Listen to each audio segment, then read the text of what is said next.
Come get the unfiltered truth. Unapologetic. Come get the uncut, unfiltered truth. Game delivered by King Supreme. Sunday. Today is Sunday.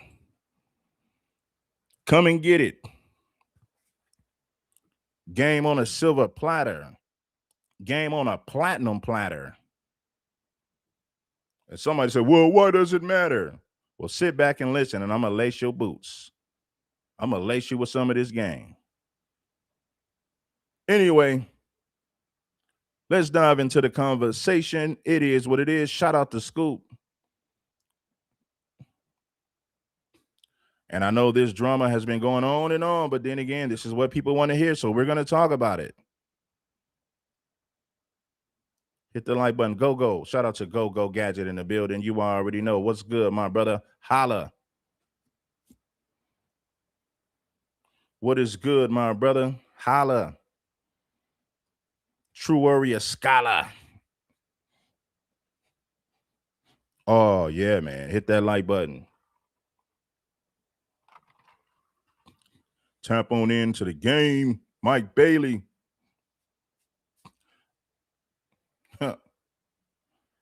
Oh, yes, man. It's time for another show. Another. You already know. Look like Uncle Fear. What it do? Shout out to my people out there in Baltimore. What it do? You too. What it do? Baltimore. Shout out to my people in Baltimore. I had to put my B-more accent on, man. Shout out to my Baltimore people, man. You know, King Supreme, rock with y'all. I got love, man. It's all good.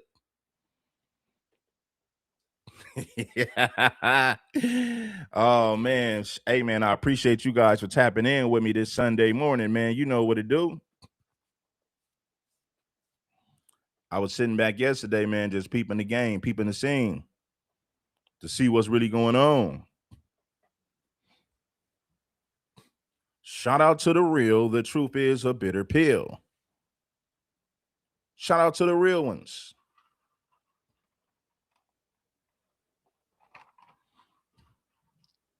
Game, knowledge, and wisdom. Giving you the business, letting you know what is this. Realer than rap, no cap. We do it different over here. Shout out to Scoop. You already know.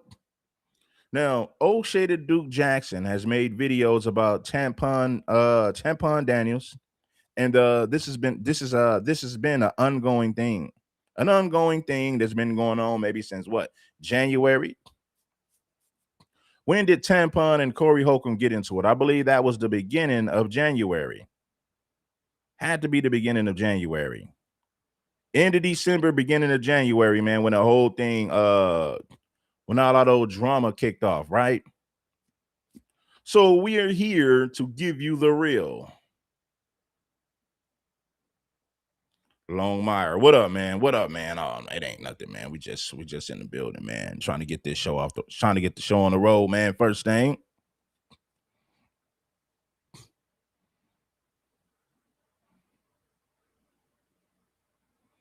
Yes, sir. Yes, sir.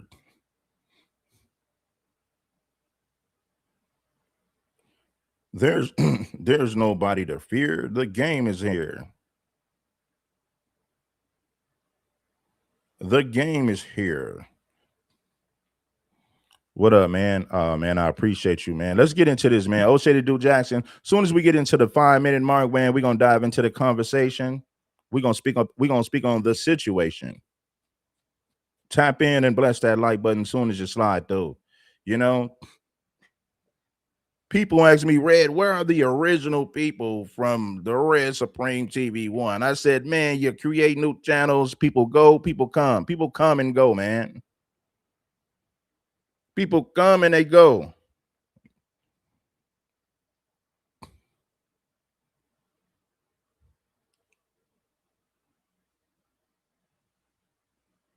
Yeah.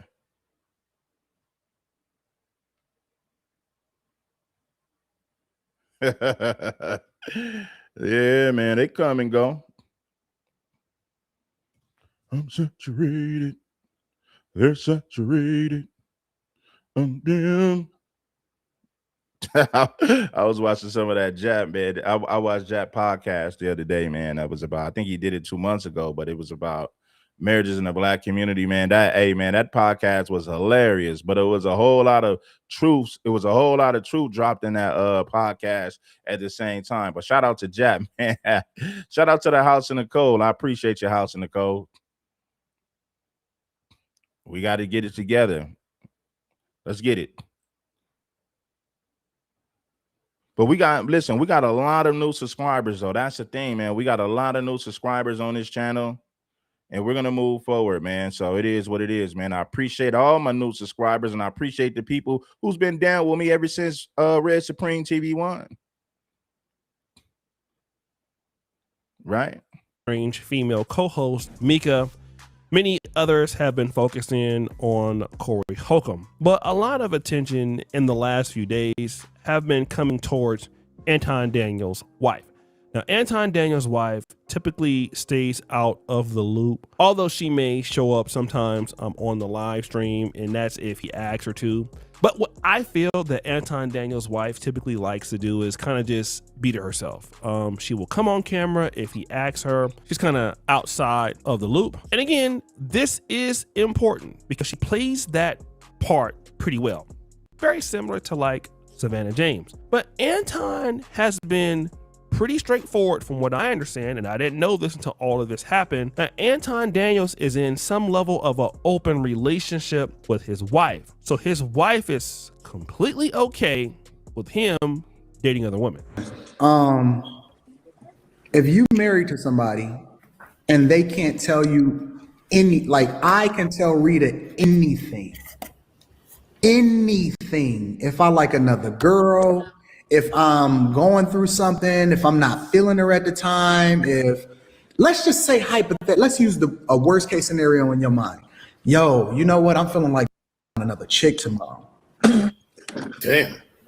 Would you be able to wait, stop. Hold on, y'all. Let's talk about it.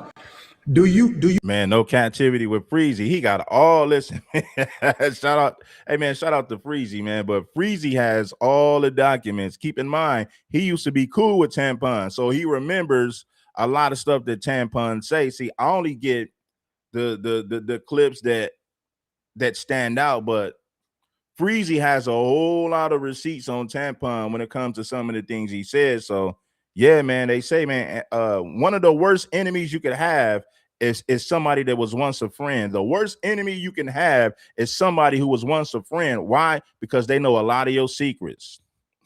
They know a lot of things about you that other people don't know.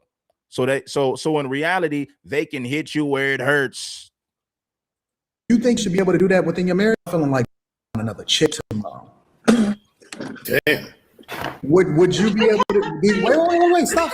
Hold on, y'all. Let's talk about it. Do you think you should be able to do that within your marriage? Talk about it, yeah. You said no? Now, this part about Anton, I didn't know. Now, this is the thing. If Anton can have other women, it ain't my business to have a problem with that.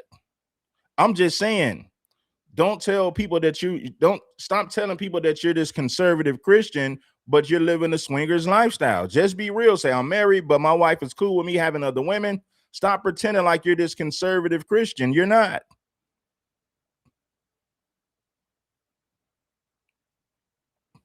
That's like saying I'm a pimp, but then behind the scenes, I'm a simp. Of course, people gonna have something to say about it. Of course, when you pretend to be a Christian and you're really not that in real life, of course, people gonna make videos about it. Of course, they're gonna have something to say about it. This is social media.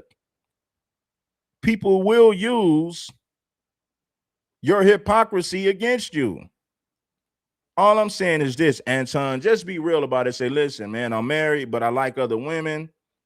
You know what I mean?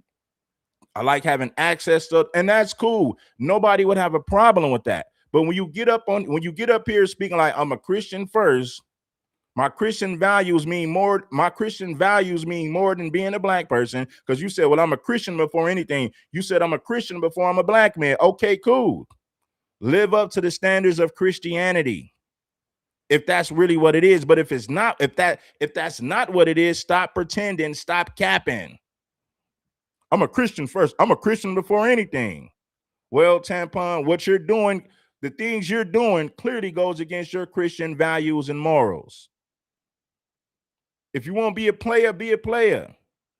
You want to have other women, that's cool. Ain't nobody got a problem with that. But what you're not going to do is come up here, pretend like you're holier than thou. The black culture is trash, and you're cheating on your wife just like other people have cheated on their girlfriends and wives. You're no different. I'm a Christian first. I'm a Christian before I'm a black man. Okay. Until the Corey Holcomb situation happened, all right?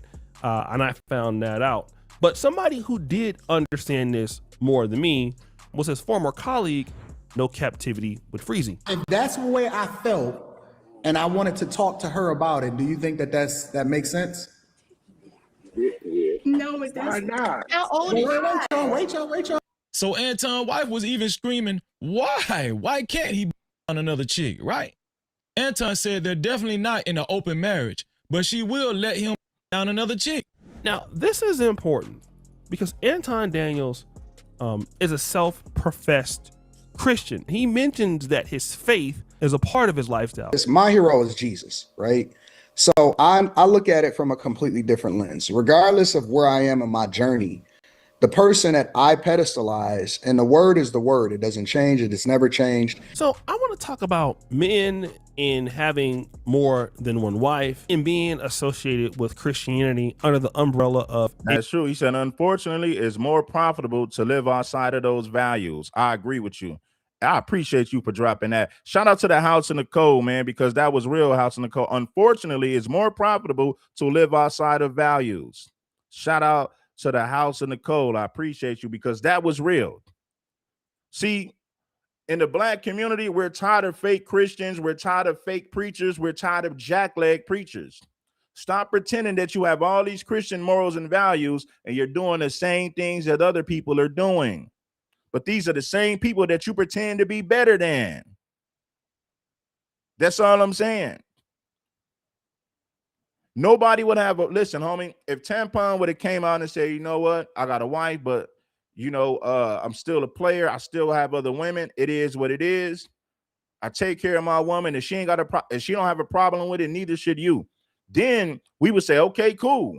It is what it is. The man kept it a buck. He kept it a thou wow. But when you get on these podcasts and you pretend to be this conservative Christian with all these values that you live by, you're being fake at this point. And in the black community, we are tired of fake Christians. We're tired of fake preachers.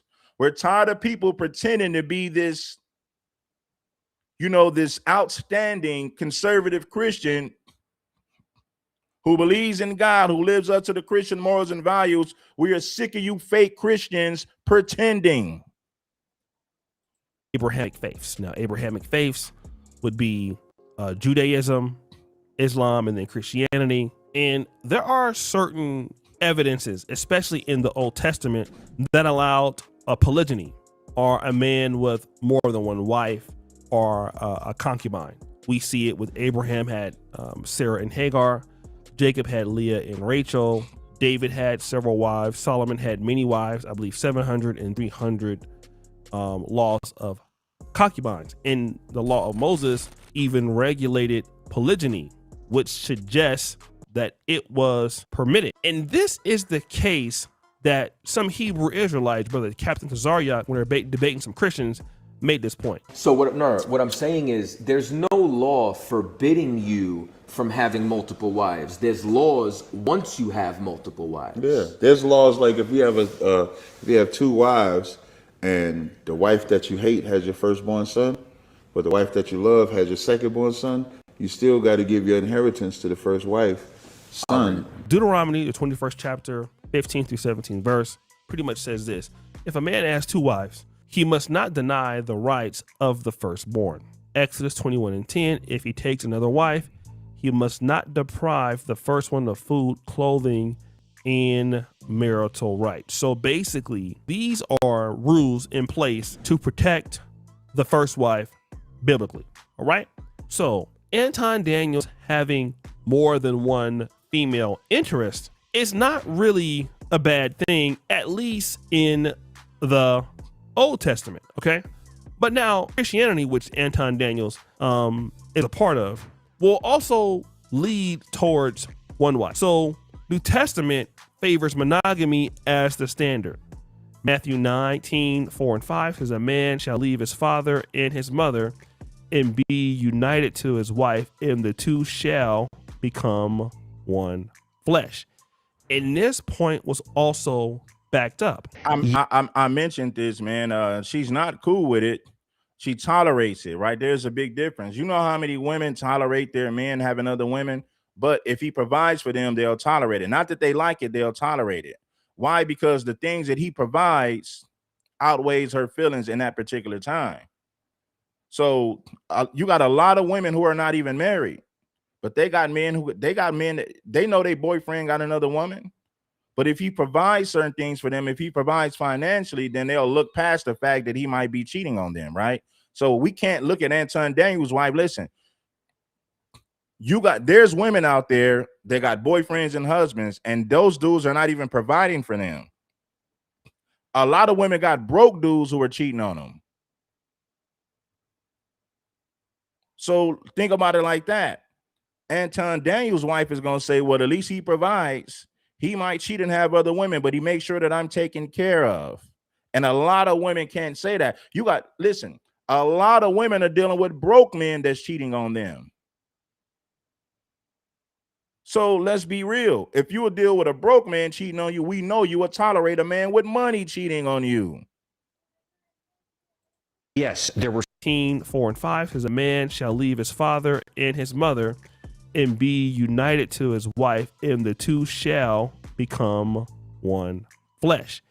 And this point was also backed up. Yes, there were certain cultural challenges like polygamy that had to be handled. Polygamy is multiple wives, yeah? Correct. Okay. Gotcha. And when did that stop being a thing? Because I heard that like King David had multiple wives, but didn't God not want that to happen with David? Exactly, George. Yeah. Because in Genesis 2:24 we read, for this reason a man shall leave his father and mother, be united to his wife, and the two shall become one. Not the 10 become one, not the 20 become one. Solomon's 700 wives, 300 concubines. No, not the 1,000 become one. The two become one. That's marriage. That's Genesis 1 and 2. Here is a scripture that favors monogamy. Now, we talk about church leaders were required to have one wife. 1 Timothy 3:2, an overseer must be faithful to his wife.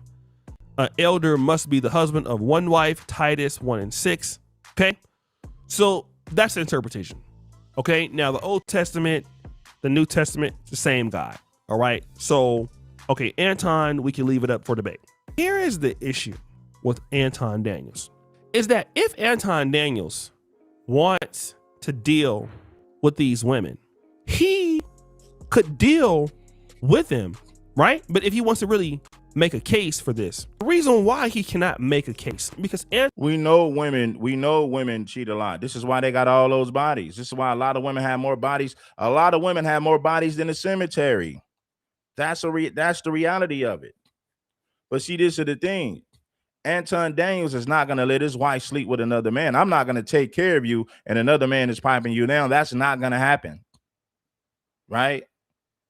So if a woman shows any level of disloyalty, you get rid of her instantly, especially if you're providing for her. Now, Tampon ain't dumb enough. He can sleep with other women, but Tampon is not going to let another man pipe his wife down. He's not going to tolerate that. She will be gone if that was the case. But the only thing is, you married her. So if she did sleep with another man and she say, well, you can say, well, I'm leaving you because you was with another man. She's going to say you was with another woman. Now, the problem with that is you are legally married. Technically, she could come for the money. If Tampon's wife wanted to divorce him, she would get a whole lot of money. That's for sure. Oh, she'll get a whole lot of money if she sat up there and divorced this fool. Daniels is suffering from the same case that Elijah Muhammad faced in 1963, 64, or 65. Well, you can't say what's with all this content because people want to hear it, bro. Obviously, people want to hear it. You know, King Supreme, I didn't do trending topics. if you go back to Red Supreme TV1, I didn't even talk about trending topics. I talked about regular stuff, just spitting game. It was rare that Red Supreme even talked about trending topics. But guess what? People on the internet want to hear trending topics, so I'm gonna give the people what they want to hear. Because if people didn't want to listen, if people didn't want to hear this stuff, it wouldn't get all these views. So for every person that says they don't want to hear it, there's 100 people who do want to hear it. Bingo. That's all I'm saying.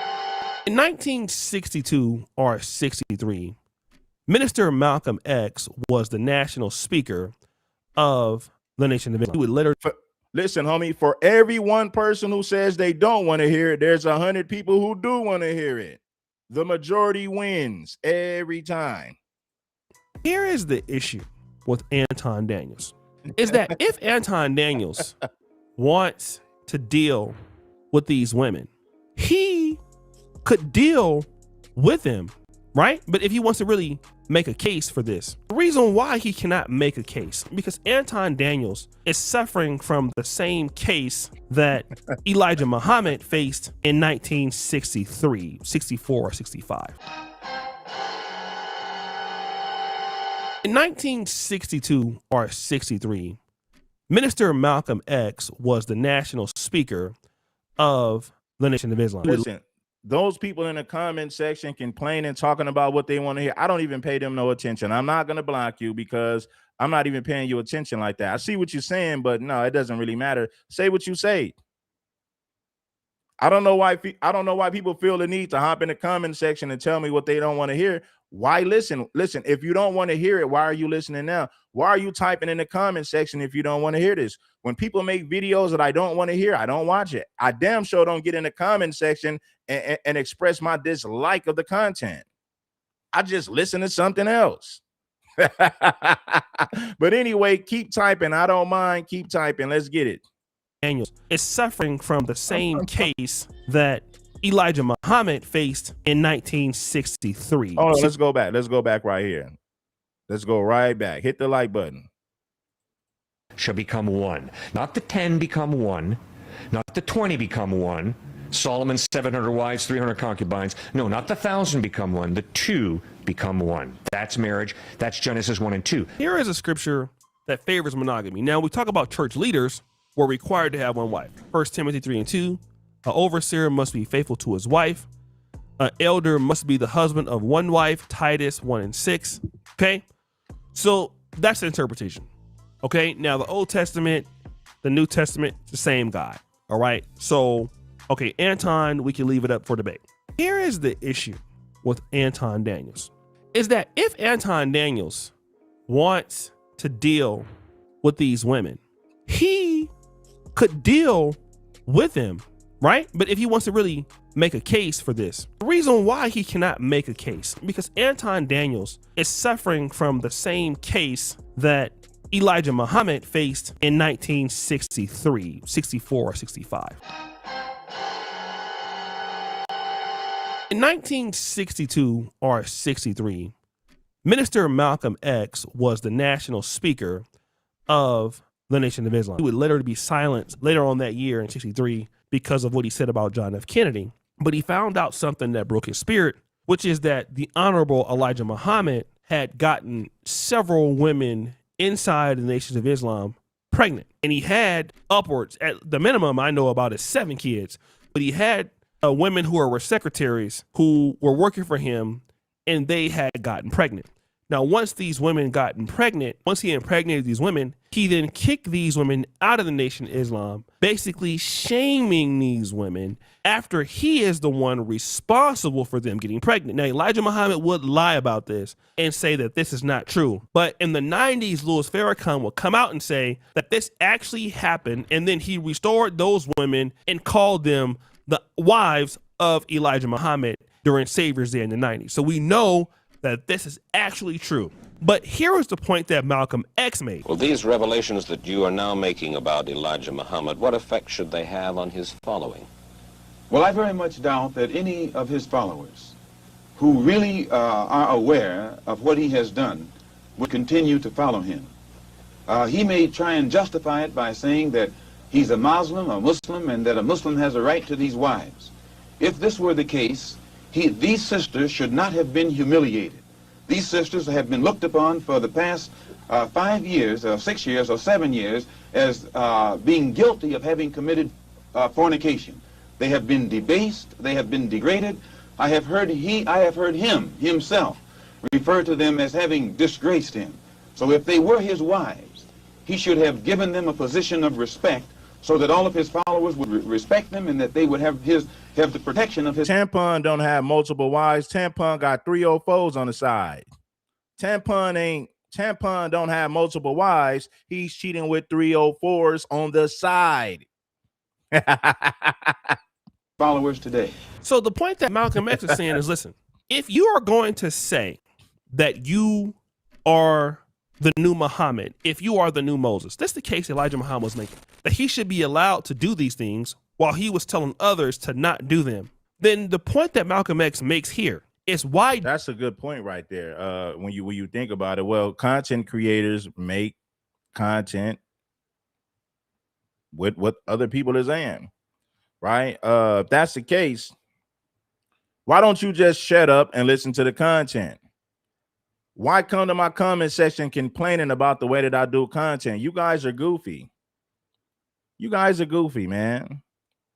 I shouldn't even pay you no attention, but sometimes I do it to point things out, because if I didn't like what somebody was doing, I wouldn't get in the comment section to complain about it. Shut your mouth and listen to the content, or go somewhere else.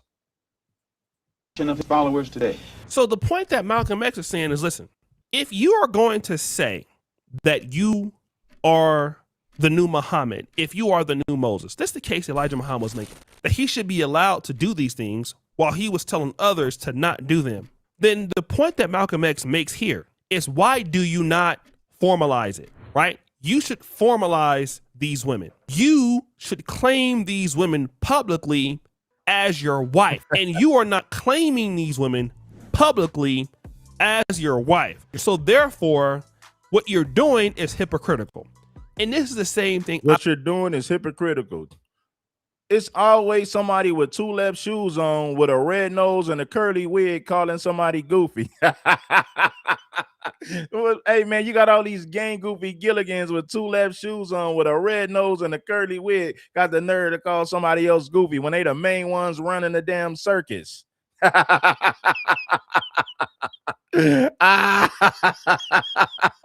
You got 2 left shoes on calling somebody goofy. His wives, he should have given them a position of respect so that all of his followers would respect them and that they would have the protection of his followers today. So the point that Malcolm X is saying is, listen, if you are going to say that you are the new Muhammad, if you are the new Moses, that's the case Elijah Muhammad was making, that he should be allowed to do these things while he was telling others to not do them, then the point that Malcolm X makes here is, why do you not formalize it, right? You should formalize these women. You should claim these women publicly as your wife, and you are not claiming these women publicly as your wife. So therefore, what you're doing is hypocritical. And this is the same thing I would say to Anton Daniels. When he is messing with... Yeah, what he's doing is hypocritical, because you can't say that I'm a conservative Christian man and be doing what you're doing. Now, if you was real about it and say, hey, man, I like to get money, I got 304s on the side. I provide, but I got 304s on the side. I'm not a God-fearing Christian man. I'm working on becoming a better man. But when you pretend like you're this conservative Christian with Christian morals and Christian values, and you put Christianity above being a black man, this right here is hypocritical. Straight up, 100%. Your wife, and you are not claiming these women publicly as your wife. So therefore, what you're doing is hypocritical. And this is the same thing I would say to Anton, or the new Muhammad, if you are the new Moses. That's the case Elijah Muhammad was making, that he should be allowed to do these things while he was telling others to not do them. Then the point that Malcolm X makes here is, why do you not formalize it, right? You should formalize these women. You should claim these women publicly as your wife, and you are not claiming these women publicly as your wife. So therefore, what you're doing is hypocritical. And this is the same thing I would say to Anton Daniels. When he is messing with these women, sleeping with these women, even if his wife allows him to do so, the problem is he's not formalizing any of these women as a second wife, as the scriptures would say. He's not formalizing them as a third wife. He's just having these relationships he's smashing and dashing.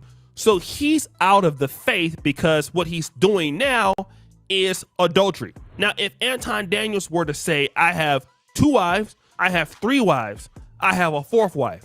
And in the case of Mika, who allegedly said that she is married, then what you're doing is adultery. So adultery. Yeah, see, when you a conservative Christian man and you messing with another man's wife, that's adultery, right? What you're saying is, I got money, I provide, but I got 3 old foes on the side. I even mess around with married women. That goes against your Christian morals. That goes against Christian values. It goes against the word of God. So no, you are not. I say it again. You are not a God-fearing Christian man. That is fake. That wasn't nothing but a damn front. That is fake. Tampon is not living up to the standard of a God-fearing Christian man, and he's being called out for it. 100%. Is when you have sex with a person that is not your spouse. So Mika is not your spouse. So adultery is a sin according to the scriptures because the Bible clearly condemns it. Exodus 20:14, you shall not commit adultery. The Bible clearly condemns it. So you cannot say that I'm a God-fearing Christian man.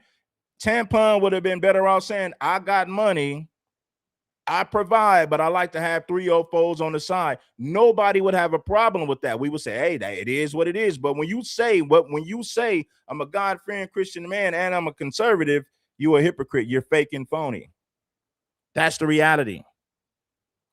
Nobody cares about Tampon sleeping with different women, but when you claim to be a God-fearing Christian man, a conservative Christian man, a man who puts Christianity before being a black man, this is fake. This is phony.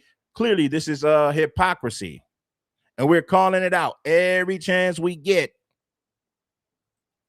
Third wife, he's just having these relationships he's smashing and dashing. So he's out of the faith because what he's doing now is adultery. Now, if Anton Daniels were to say, I have 2 wives, I have 3 wives, I have a 4th wife. And in the case of Mika, who allegedly said that she is married, then what you're doing is adultery. So adultery is when you have sex with a person that is not your spouse. So Mika is not your spouse. So adultery is a sin according to the scriptures because the Bible clearly condemns it. Exodus 20:14, you shall not commit adultery. Anton Daniels is saying that my wife allows this, and she is even saying that she's allowing it. Problem here is Anton Daniels' wife is not God. Job 14:1 says, man that are born of a woman is of a few days and full of trouble. It's one of the old school scriptures these old boys always talk about in church, right? And he right, because it's full of trouble for Anton. So his wife has a time limit. Therefore, his wife is in no moral position to allow him to do something that God has not allowed him to do because he says he follows God. We heard him say that. And then also, you are not formalizing those women in the context of the scriptures. And Anton Daniels would have every reason to formalize these relationships with Mika if she was divorced or any of the other young women. So you're just clapping these women's cheeks, even if you're telling your wife that you're thinking about it. And if you thought about it, and even if you didn't do it, it's still a sin because you've thought about it but didn't act on it. But it's just as bad as if you did it. So at either point, Anton Daniels' wife has just made the situation worse. Oh, she just made the situation worse. Listen, man, I want to ask you guys something. We already know there's not enough men to go around for every black woman to have this high value man. Should black women say, okay, you know what? Should black women accept being a second and third wife? In my opinion, being a second and third wife is better than you being a single mom struggling going from man to man with no stability from your children. And your children got to see you with all these different men. Now, some black women say, I'm not finna be no sister. I'm not finna be the second and third, but you a single mother that's struggling on your own. What's worse, You being a single mother and struggling on your own to provide for these children, or you being somebody's second or third wife? That's the question. I think I'm going to do a stream about that today. I'm going to do a whole live stream about that. Okay, well, you became somebody's baby mama and you're struggling with a child on your own. But you feel like you too good. So you're not too good to be a single mom that's struggling with a child on your own. You ain't too good for that because that's the role that you play right now. But you're too good to be somebody's second and third wife. But you ain't too good to be somebody's baby mama who's struggling with a damn child on her own. Priorities, people, priorities. Let's have the conversation. I want to hear from Black women. And I think I'm going to do a whole live stream about that today. I want a man that makes a lot of money that's going to give me monogamy. Your baby daddy didn't give you monogamy. Your baby daddy chose not to marry you. So as a result of that, you a single mom who's struggling with the child, but you feel like you too good to be the second or third wife. I mean, make it make sense. Even if you're telling tradition to allow him to do something that God has not allowed him to do because he says he follows God. We heard him say that. And then also you are not formalizing those women in the context of the scriptures.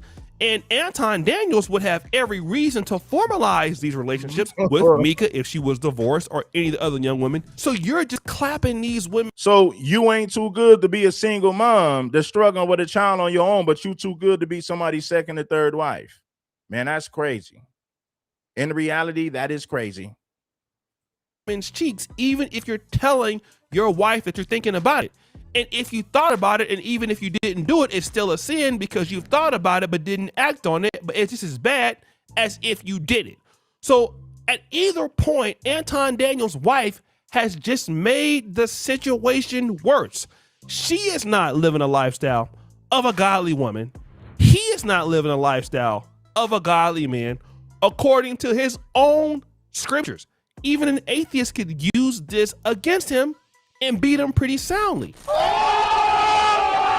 So guys, what do you think? It's your boy O'Shea Duke Jackson back at it again. Another episode of Let's see what Lakeisha had. You know, Lakeisha got all the tea, baby. Yeah, she got all the tea. Shout out to Lakeisha. Yeah.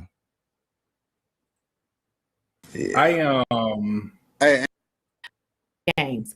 So y'all, we're going to get into this video because what we're doing is we're walking through. If you want to talk about somebody who's been on Tampon's bumper, Lakeisha has been on his bumper for years. I mean, man. Through this this entire interview with Orlando, which we really didn't have the opportunity to do because it was so much going on, but we're gonna do it now. Okay, so kind of let's get into it. What we're constantly. She said most of you Black men ain't worth the dating. Hey, you a single mom. T. Renee, are you a single mom? T. Renee, do you have a husband? Did a man leave you with a baby? He left you with a baby, then he went to get a whole nother woman. Let me see this real quick.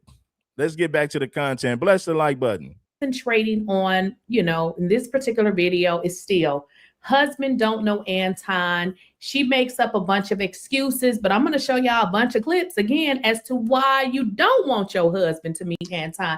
Because let's just say I was married and cheating on my husband. What idiot is going to introduce your side boo to your husband? T. Renee, I got a message for you. You need a brand new wig, baby. Because that wig you got on your head ain't hitting on nothing. You need a brand new wig, you dig?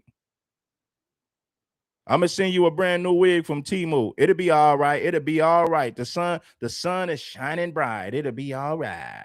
I got a brand new wig for T. Marie. I said Mika is slow, but I don't believe she's that slow. Now, if you guys are wondering what we're doing, you need to go check out my last two videos that I posted today, which is February 26th. Hey, T. Renee, give me your Gmail. I got a brand new wig for you, baby. Presentation is everything. sitting around in that moo and that damn busted ass wig. I got a brand new wig from Temu coming straight to you, baby. and you'll know what we're doing. So let's kind of get into this video from talk perspective. Concerns have been in the public, I can understand, but that's why I don't mind. That's why I don't mind talking about it, because there's nothing nefarious that I ever had going on. And she doesn't mind talking about it because there's nothing nefarious going on. Okay, so what clip should we got so many clips. Let's start here. Yeah. Hey, ain't Mika pretty, y'all? Ain't she busting? Ain't she banging out here in these streets? Let me get my dog Slimmy up here. Mika up here busting. Killing. Jam. While there's I feel you. I like to roast people and have fun. That's all. I'm not offended by what these people are saying. They're giving me comment. They're giving me content. It's all fun and games with King Supreme because I'm at my job getting paid. I love what I do. But shout out to you. I appreciate it. Mind talking about it because there's nothing nefarious going on. Okay, so what clip should we got so many clips. Let's start here. Yeah. Hey, ain't Mika pretty, y'all? Ain't she busting? Ain't she banging out here in these streets? Let me get my dog Slimmy up here. Mika up here busting. Killing. Jam. While there's nothing wrong with giving, somebody a compliment. That entire compliment was weird. I mean, it's giving, I'm trying to hit on you. I'm trying to get in your drawers. Hey, T. Renee got a whole sugar daddy for a white man as a husband. Hey, tell that white man you married to get you a brand new wig, T. Renee. You got an old sugar daddy that's a white man. Tell him to get you a brand new wig. That wig looking tired over there. Damn, that wig been tired 3 years ago. Trying to put that damn thing in retirement. I like you. That is what that was given. I'm no fool.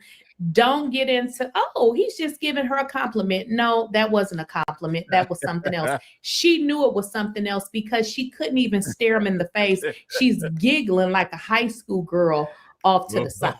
Again, I never do anything unless my husband knows.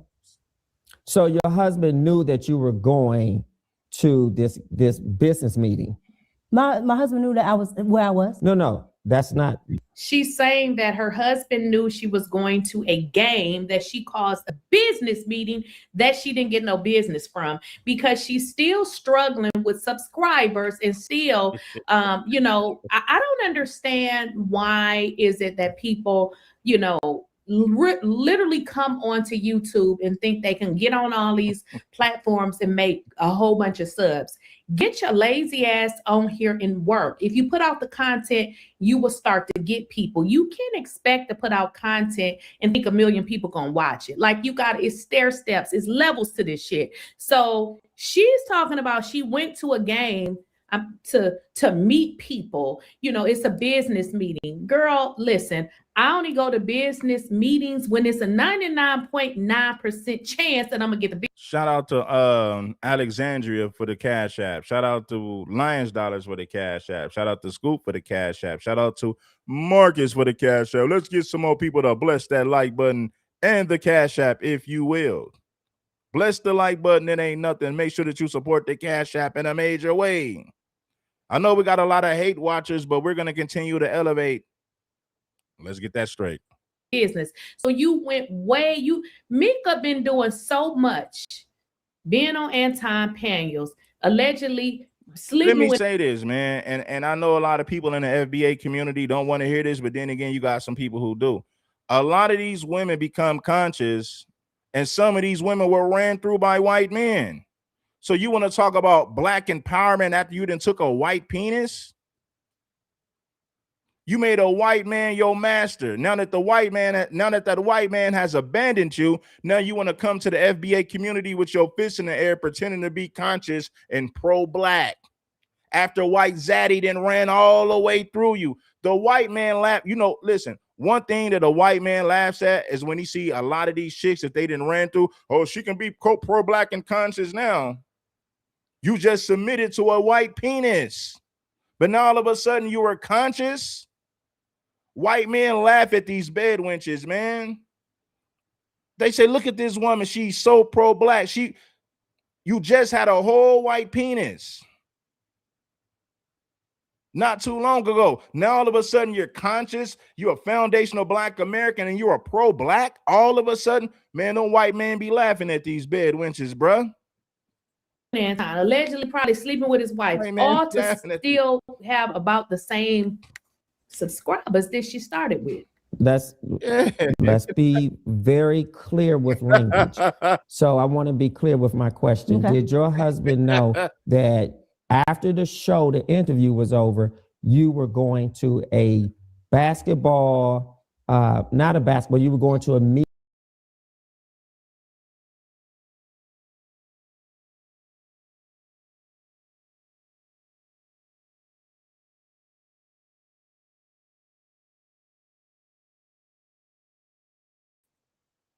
No, it's not fair. Because how do you not remember that? Because I don't remember.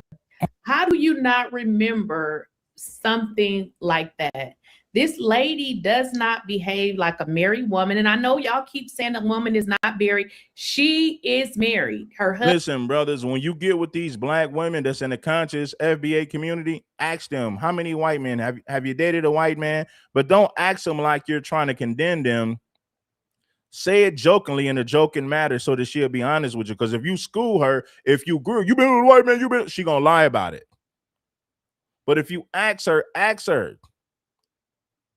have you been with a white? Have you been with a? You can't ask me if it's not the same.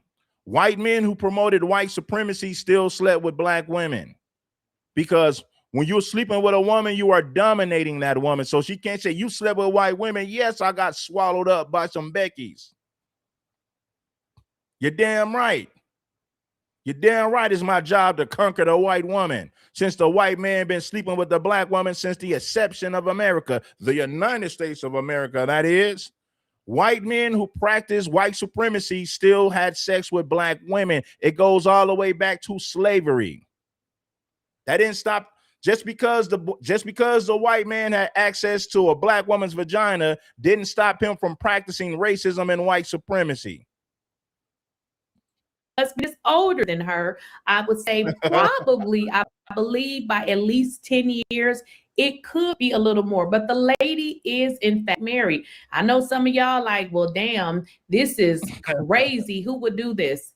I don't know. You have to ask Mika. When you meet these black women talking all this conscious stuff, ask them, have they been with a white man? Has a white man ever spanked them and clapped their cheeks? That's something you got to know, because you got a lot of black women who be talking this conscious stuff, but come to find out they were just sleeping with white men. Now all of a sudden they want to be conscious and pro-black. Now that the white man don't want to deal with them no more. You got to be aware of women like that in these conscious black communities. But she is in fact married. Everything about that day. No, but you're a married woman who goes. And I want to be fair to you, but I want to. It's not a double standard, because the woman follows the man don't follow the woman. A woman falls under her man's nation. A man doesn't fall under his woman's nation. The man is the leader. The woman is the follower. Don't get mad at King Supreme. If you got a problem with that, take it up with God. Men are the leaders. It's a woman's job to follow the lead of her man. Me smashing a white woman, and let's say I get with a white woman, which I'm not, but let's just say I got with a white woman. That white woman is going to follow my lead. So that white woman is under my leadership as a black man. As a black woman, you get with a white man, you are following the leadership of a white man. It's not the same.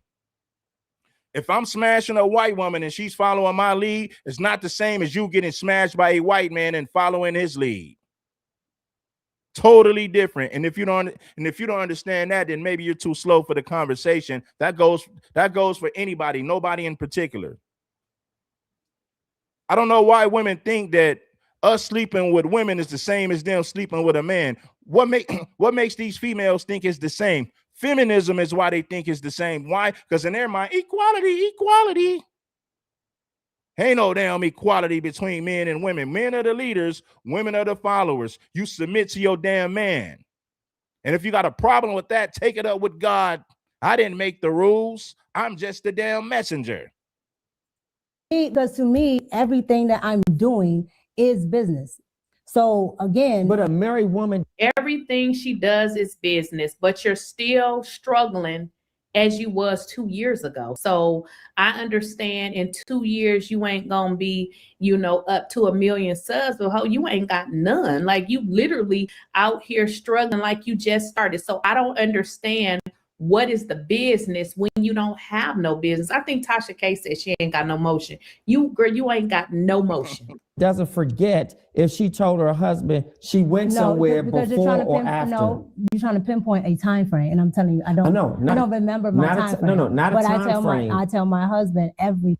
Do you guys see how this woman is talking over him? She won't let him get a word in. He's asking her simple questions, and she's like, it's not even that serious. The problem is she can't and will not answer the questions because he's asking very good questions. And she doesn't, when you're lying, you got to get your lies together. That's why I said in previous videos, why did she do an interview?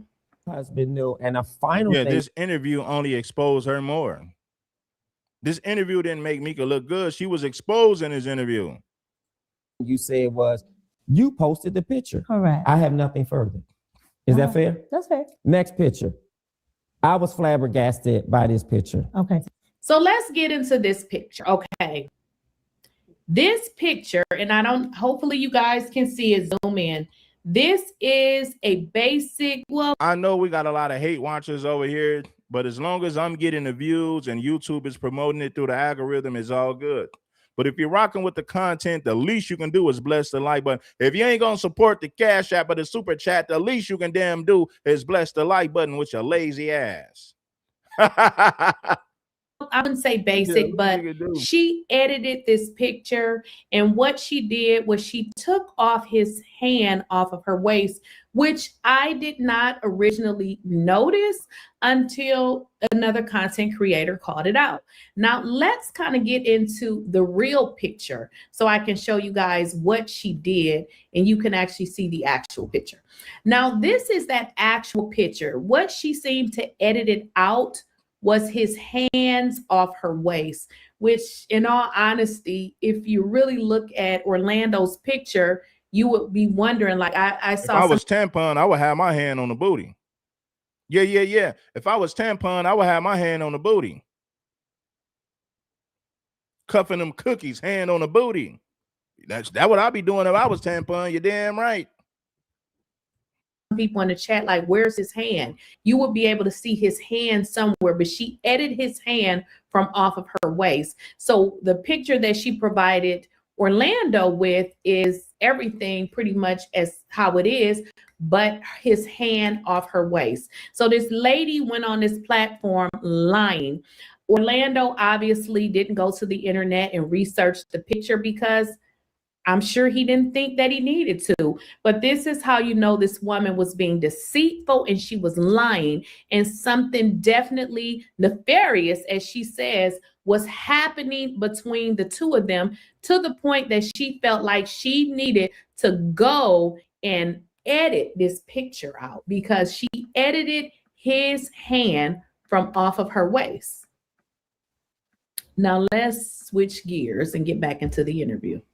Tell me why. Because there's no way my wife would be physically touched. Now, if you guys can see the picture, you see his hand. My hand would have been on the booty. I'm making a whole lot of money doing commentary. My hand would have been all over that booty. Yeah, that's just that mean I would have been doing. I was Tampon, damn it. Gone. It will be right around that part. Around her waist, it's gone. She has edited that off. Now, why did she do this? If nothing nefarious is going on, why did you provide him with this picture with his hand off your waist? Leaning on a married man, leaning on a single man, leaning on another man in a way that suggests, I'm feeling you, I like you. This is really some sort of. Why do you think that says I'm feeling you? Even if it doesn't say I'm feeling you, I don't. Okay, you see how she's fluttering over words. Oh, no. Well, let's get into it. Because if you're not feeling him, Mika, if you say you're not feeling Anton, what is this all about? Hey, ain't Mika pretty, y'all? Ain't she busting? Ain't she bang? You see, she's, she can't handle it. It's like she's grinning. Hey, she loved when Tampon was flirting with her. Oh, yeah. Hey, but hey, I ain't mad at you, Tampon. See, Tampon, it's not a problem for you to have other women. It's a problem when you pretend to be this conservative, God-fearing Christian. That's the problem. But you having women, nah, player, I ain't got a problem in the world with that, player. But don't pretend to be this God-fearing conservative Christian man that's married who lives up to the morality of Christianity. Stop pretending and be yourself. Words of advice, Tampon. Stop pretending and be yourself.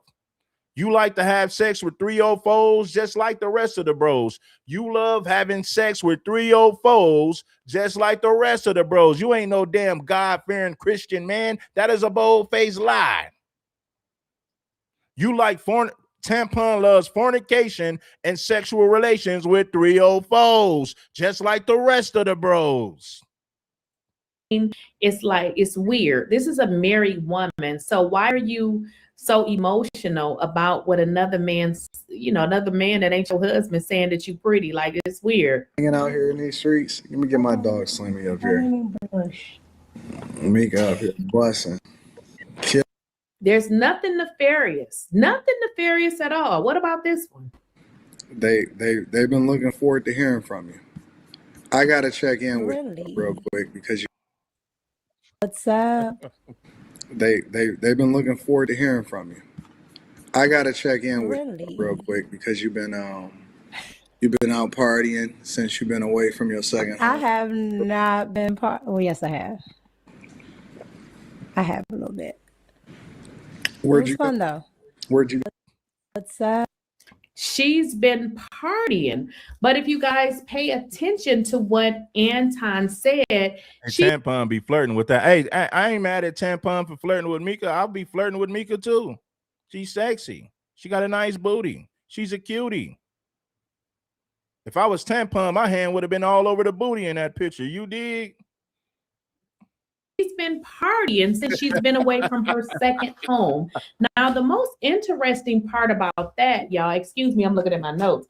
The most interesting part about that is she said that they not friends. So why would Anton be referring to Mika as not being there? Because she is not at her second home. So he is checking on her because she's not at her second home. But Mika told us that her and Anton, they not friends. So if they're not friends, why would he reference her, to this, and say that she is not at her second home? But what about when she told us they wasn't friends? Have you and Anton been business partners or friends? We're business partners. Every day I'm hustling. Every day I'm hustling. Every day I'm hustling. Sitting up there looking like Ricky Rose. Is Ricky Rose the biggest boss? Had my hands on Mika's cheeks the other night in a hotel. I got baddies flying out with me every city that I go to. I don't mind spending cash on these baddies. I got paper. So you're not a friend, because I don't want to provide language that's inaccurate. That's why I changed it. Yeah. We're business partners, absolutely. You're not friends. No. Okay. Friends would imply that we hang outside of business. This guy is a chronic masturbator. Got the nerve to talk about who's jealous, knowing damn well he ain't got no woman. He got a human blow-up doll in his closet whenever he need to get his rocks off. What's up with all these? What's up with all these professional? I'm not even gonna roast you, man. You a chronic masturbator. Got the nerve to talk about who's jealous. You got a whole blow up doll in your damn closet. You ain't got no damn woman. You ought to be ashamed of yourself, fool. Romero. Not necessarily. Well, yes, Yeah, correct. yeah, like Outside of business, yeah, like correct. not we were, me and you were shooting here, and then Business, since they're business partners, they're not friends, because if they were business partners, well, I'm sorry, if they were friends, it would imply that they hang out, they do other things outside of business. That was her definition, right? For saying that they were business partners. Did I get that right? So again, and I even showed this in my previous videos, is based on what we're seeing, it really seemed like they were friends, because then why is Anton referencing that she's away from her second home? Because they're business partners. Why would he say that? They've been looking forward to hearing from you. I gotta check in with you real quick because you've been listen, homies, you got black men who are baiters. Listen, homies, you got black men who are betas and chronic masturbators in my comment section trying to critique what I'm talking about. You a beta and a chronic masturbator.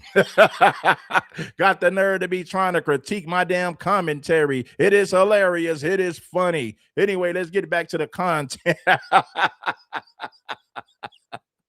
Dude, hey man, that dude Ramir got a whole human sex blower. He got a whole blow-up doll in his closet that he used to get his rocks off with.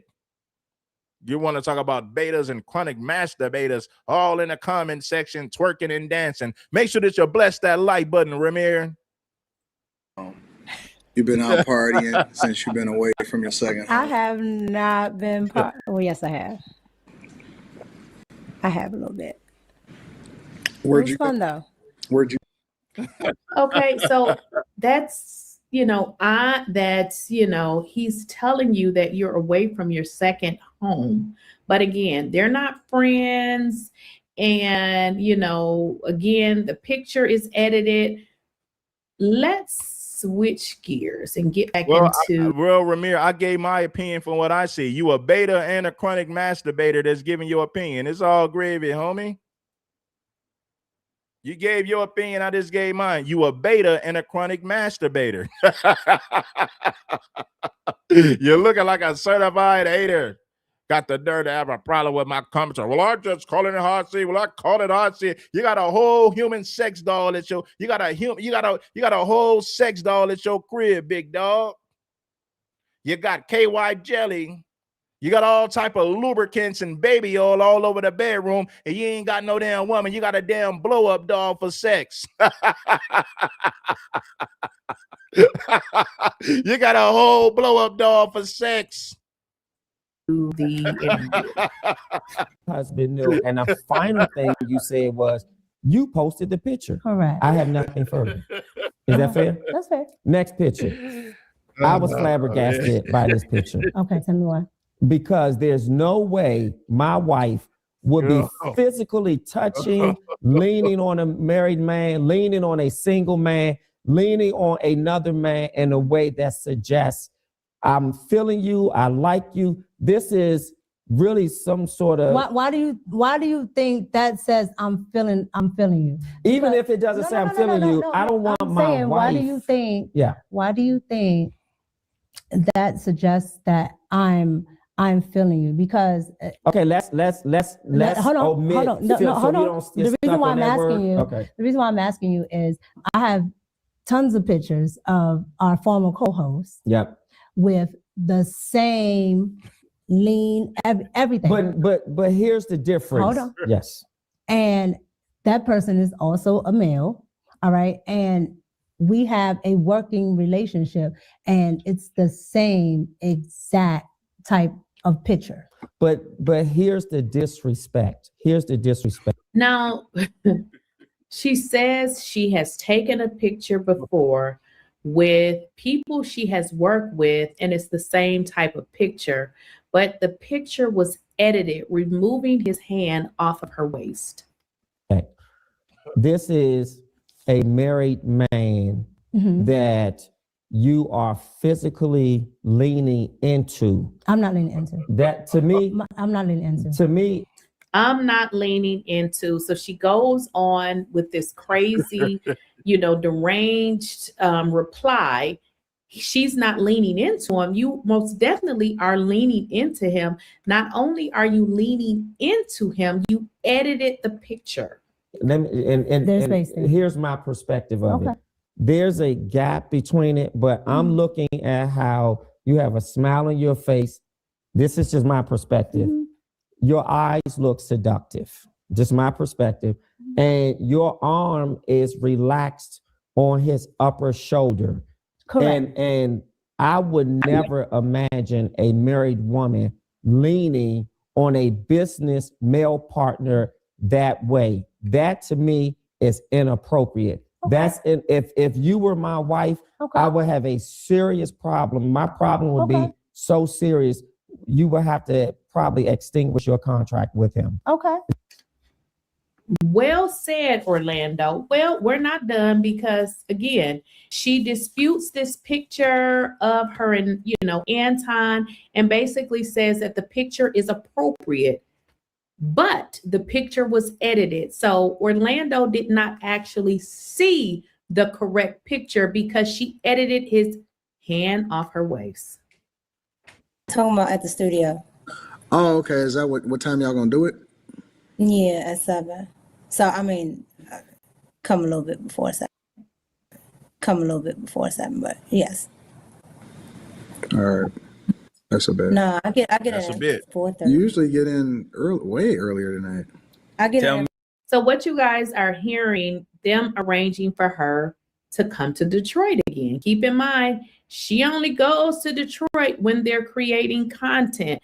But if you guys watch my last video, that you guys got to go check it out, Anton clearly said that she flew in, he got busy, gave her keys to a home that he owned. I don't know if this was maybe a condo he owned or... Hey, listen, I'll say this. I said it before. If I was Tampon, I would be clapping them cheeks too. I'm just being real with you. I gave you the spotlight. I gave you exposure to get more followers, and followers and exposure will bring money. So Mika, listen, Mika owed those cheeks to Tampon. I mean, Tampon is old. If we're going to be real about it, all I'm saying is this: Tampon need to stop pretending like he's a God-fearing Christian man when Tampon loves having sex with 304s just like the rest of the bros. Be real about it, homie. You ain't got to listen, Tampon. You ain't got to pretend to be this God-fearing Christian man. You ain't even got to talk like that. You ain't even got to pretend like that. Be yourself. Stop pretending like you a God-Christian man, because you're not. You like fornication and sexual relations with 304s just like the rest of the bros. Keep it a stack and be yourself. You are not, I'll say it again, you are not a God-fearing Christian man. That is bogus. That is fake and phony. House that him and his wife, I don't know what home it was, but we do know it was a home that was his. Okay, so she's flying in and they are making the reservations, or should I say talking about the reservations online. Tell me how is it you 4:30? feel about me. You picked it. Huh? You picked it. I'm Yeah, feeling I so don't remember the good. time. I don't remember the exact I information. mean, the later one. That's why it's What like time 4:30. what time did I say? But you I usually come in at like 2 something, I thought. I usually do, but I didn't pick it this time. She flying to the north. What airport you flying to? Hobby or Bush? Hold on, I'm about to look it up. Oh, you don't even depart till 3. Tell me how you How did that feel happen? about me. Cause you picked it. No, you must have picked it, because you usually tell me. You just sent it to me. These are all your ideas. Look at the return. Look Make at sure it. that you guys get the likes up, man. We didn't have 600 some people in here, 258 likes. 258 likes is not enough. Get the love up. Where's the support? Where's the love and support? We're gonna hold court. Where's the love and support? Listen, let me say this. We got a single mother epidemic in the FBA community. Now, a lot of FBA content creators, I want you guys to give me some feedback on this. Show me the FBA content creators who talks about the epidemic of single motherhood in the Black community. Show me the FBA content creators who talks about that. Now, they can pretend like it doesn't exist, or they can pretend like it's not a problem, but the reality of it is this. I'm asking you guys a question. Show me Black men who are FBA content creators show me Black men who are FBA content creators who breaks down the single mother epidemic in the FBA community. Show me the Black men in the FBA community who talks about that. In my opinion, the majority of them are too afraid to talk about that because they're too afraid to offend Black women. Well, you got a lot of trifling men out here, just like you got a lot of trifling women out here. And I want to ask you guys a question. In your honest opinion, why do so many FBA men who are content creators ignore the single mother epidemic in that foundational Black community? Why do they ignore the fact that most of these Black children are being raised by women? Why do these FBA men in the FBA community ignore that problem to the point to where they never talk about it? All they want to talk about is white supremacy, immigrants, and and even tethers. Now, shout out to Tariq Nasheed, because Tariq Nasheed already talked about the single mother epidemic and the baby mother epidemic. Tariq Nasheed been there and done that. But most of these Black men who make FBA content, they ignore the single mother epidemic in the FBA community. They never talk about it. These dudes pretend like it's not a problem in the community. They ignore it. They pretend like the problem doesn't exist. How are you going to be a Black man in the FBA community, but you never make content about the fact that most Black children are being raised by women? If you love the FBA community, that should be one of your main topics that you talk about. Black children being raised by women has caused a lot of problems in the FBA community. But the reality of it is these FBA content creators who are Black men ignore those conversations. In my honest opinion, they're too afraid to be honest with Black women. That's why they never talk about it. What's the return?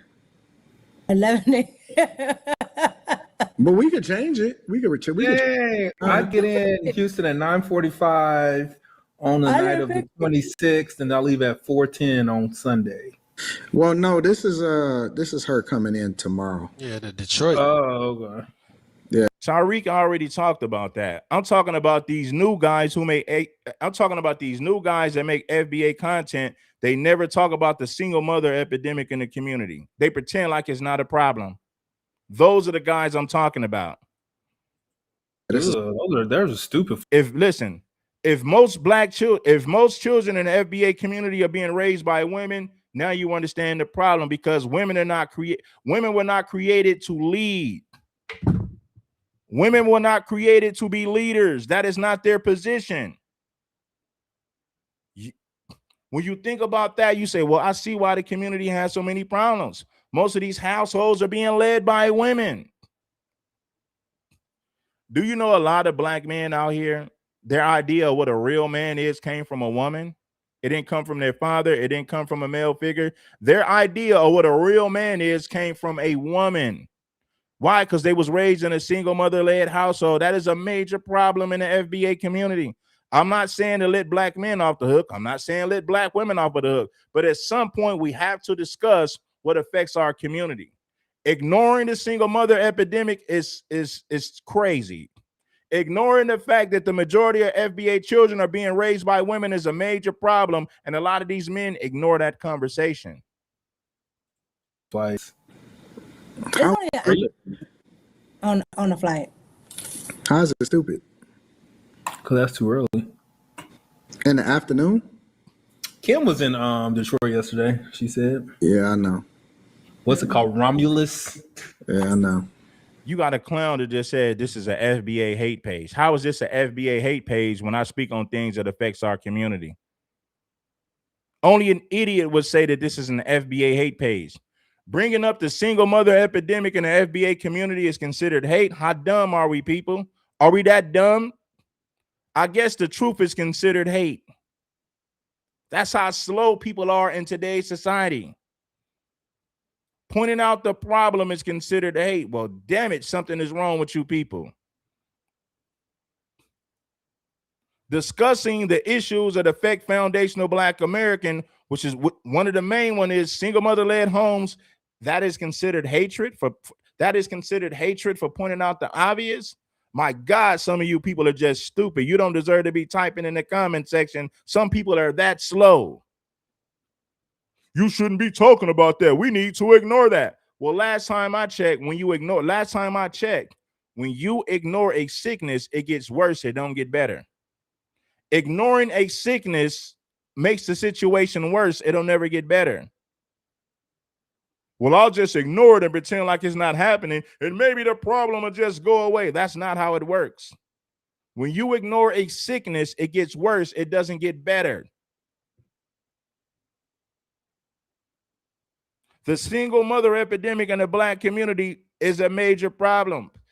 Foundational Black Americans, listen, our children for the most part are being raised by women. That is a major problem. Why don't you just admit it and say, I don't care about the community. I just want to pander on social media to get money. I'm too afraid to offend Black women, so that's why I don't talk about it. I'll just pander to the FBA community to get money while ignoring the single mother epidemic, while ignoring the fact that most children grow up in single mother-led homes. I'll just ignore all of that and pander to foundational Black Americans for easy money, because that's exactly what's happening. That's exactly what's happening. What's that mean, nigga? What was that face? This dude, hold on, man. This dude turned into Mr. Sinister. I ain't even on that. I'm just saying, y'all know. But she ain't get in till late though, cause Yeah, I think she's got layover. Oh shit! Overnight. I guess Black people feel like ignoring the problem. Black people feel like ignoring the problem is going to make it better. Ignoring the problem is going to make it go away. I'll pretend like single mother-led homes is not a problem. I'll just ignore it and talk about tethers, immigrants, and white supremacists while ignoring the problems that affects my community directly that has nothing to do with other races of people. That's something that foundational Black Americans can fix ourselves without going through a damn system.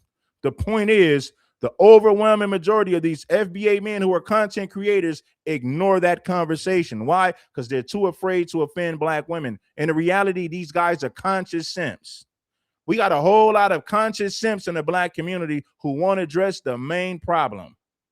Single mother-led homes is a major problem in the FBA community, and a lot of these conscious simps in the FBA community who happen to be Black men refuse to talk about these issues. Why? Because you know what? Well, that's gender war. Come in, shut your weak ass up. That ain't gender war content. We're dealing with the problems that affects our community in a major way. What do we look like ignoring these major problems? I'm going to just talk about immigrants, tethers, and white supremacists. I'm going to talk about tethers, immigrants, and white supremacists. I'm going to ignore the single mother epidemic in the FBA community. I'm going to ignore the fact that most Black children are being raised by Black women. I'm going to ignore that and just pander to foundational Black Americans for easy money. I'll talk about tethers, immigrants, and white supremacy for easy money. But at the same time, I'll ignore the single mother epidemic in our own community. That's the mindset of a lot of cats in the community. They are pandering to FBA people for easy money while ignoring the major problems. That's why they never talk about it. Let's talk. Yeah, she got in late. So, but she'll be back on the 7th. And then be quiet. You don't have to deal with a focus on single mothers, but if you pretend like it's not a problem, like that issue doesn't affect the FBA community, you are fake and funny, you are fake and phony, and you're pandering to FBA people for money while ignoring the major problems that actually plagues the community. We got way too many conscious simps in the FBA community who refuse to talk about that issue, and that is a major issue in our community. If our children are being raised by women with no male leadership and no direction coming from men, if you ignore that, you're not a real foundational Black American. You're pandering to FBA people for easy money. That's exactly what you're doing at that point. Okay, I see you, Obama. Time to cook up. Let me look at your stuff, Mika. Hold on. Yeah, she wanted to do 6, but I was like, out. No, your outgoing is 12:30. The leaving. Your leaving one is at 12:30. You talking about, yeah. Do you do Reagan or Dulles? Thought you said, because I thought you were saying that Dallas is too far. I thought you were saying that was at 11. Well, I got to be there at that time. Oh, okay. Yeah, Detroit is stupid when you leaving. Are you doing live tomorrow? Are you doing the girls live tomorrow? What's the live tomorrow? What that look like?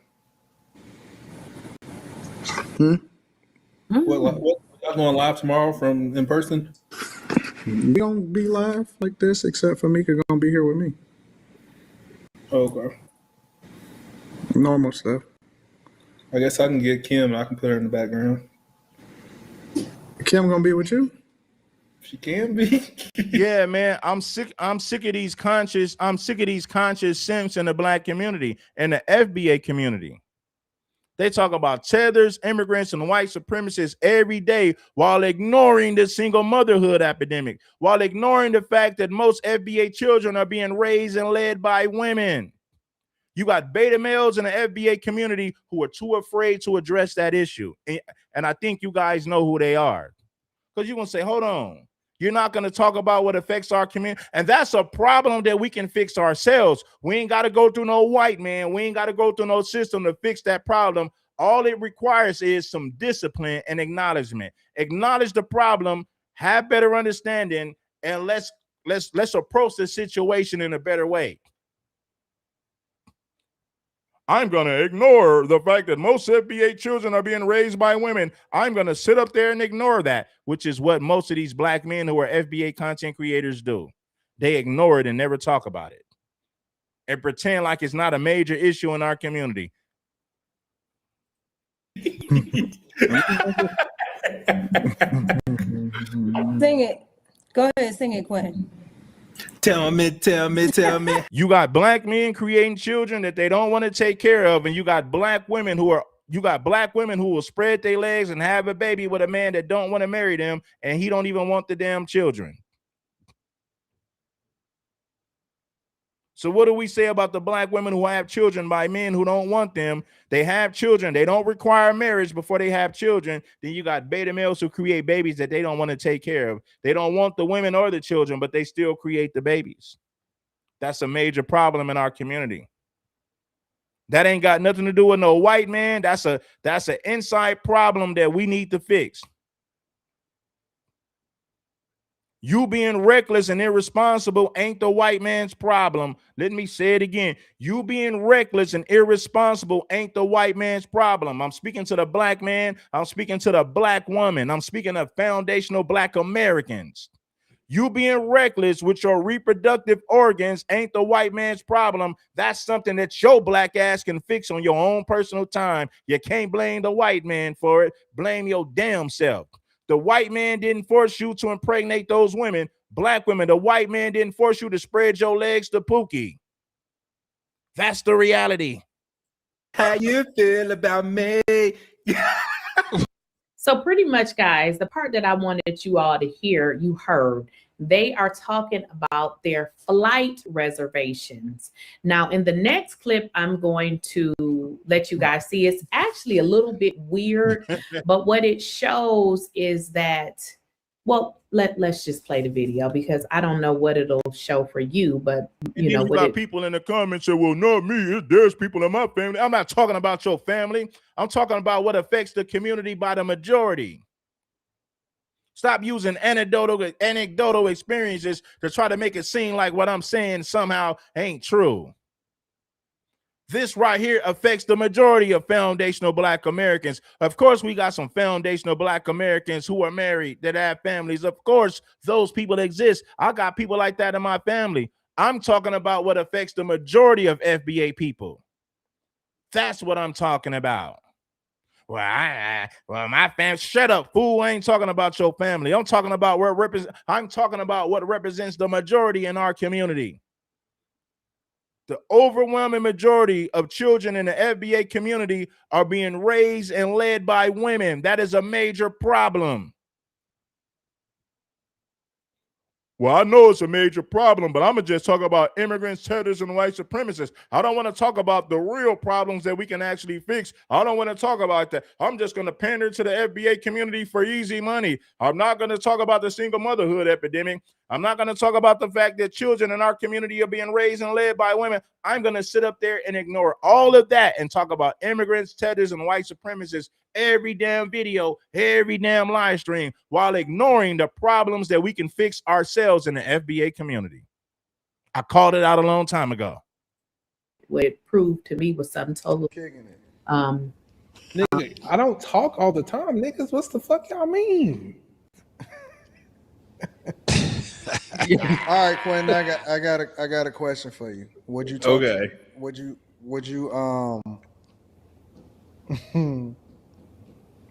is Mika's invite to Oklahoma City still on the table? No. I got more context to what Mika is, and no, she cannot come here. Mika's not invited. Mika's a friend. Hit the like button if you haven't already and support the platform. A lot of you guys ain't blessing the like button. We got too many people watching. We need more people to support this platform. If you want to hear FBA men talk about terrorists, immigrants, and white supremacists while ignoring the problems that we can actually fix in our own community, something is wrong with you. At some point, black men got to stop gangbanging and unaliving each other. At some point, these black women got to stop being promiscuous and having babies by men who don't want them. The white man didn't force you to spread your legs to have that bastard baby. The white man didn't tell you as a black man you need to dump your seed in this woman even if you don't want her and the children. The white man didn't force you to do that. That was a choice. And you made your bed, and you must lay in that bed that you made for your damn self. The white man ain't forcing a black woman to be promiscuous. The white man ain't forcing a black man to create babies that he don't want to take care of. Simplicity. Giving you the facts and reality.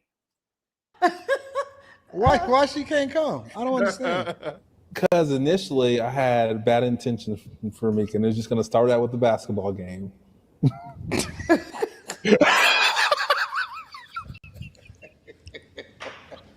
Yeah, it's not your job as a man to take care of another man's child. And ladies, I want you to understand this. To all you single mothers, there's way more single mothers than single fathers, so that should teach black women something. Your children is another man's responsibility. That's your baby daddy's responsibility, not the man that you're dating. See the difference between single mothers and single fathers? Single fathers don't require that women provide for their children, but single mothers are looking for stepdaddies to provide for their children. So women are placing the burden of their children on another man who's not even the father of their children. You don't see men with children placing financial responsibilities on a woman that he's dating. Men with children don't do that to women, but women with children do that to men. That's the difference. And I've been breaking that down for a very long time. I'm not saying that every woman who's a single mother does that, but the majority of them will do that. It is a known fact. Most of these black men in the FBA community, these are conscious simps who are too damn afraid to address the problems at hand, the problems that we can fix ourselves without going through a system, without depending on a damn white man to fix it. These are problems that we can fix ourselves in our own community.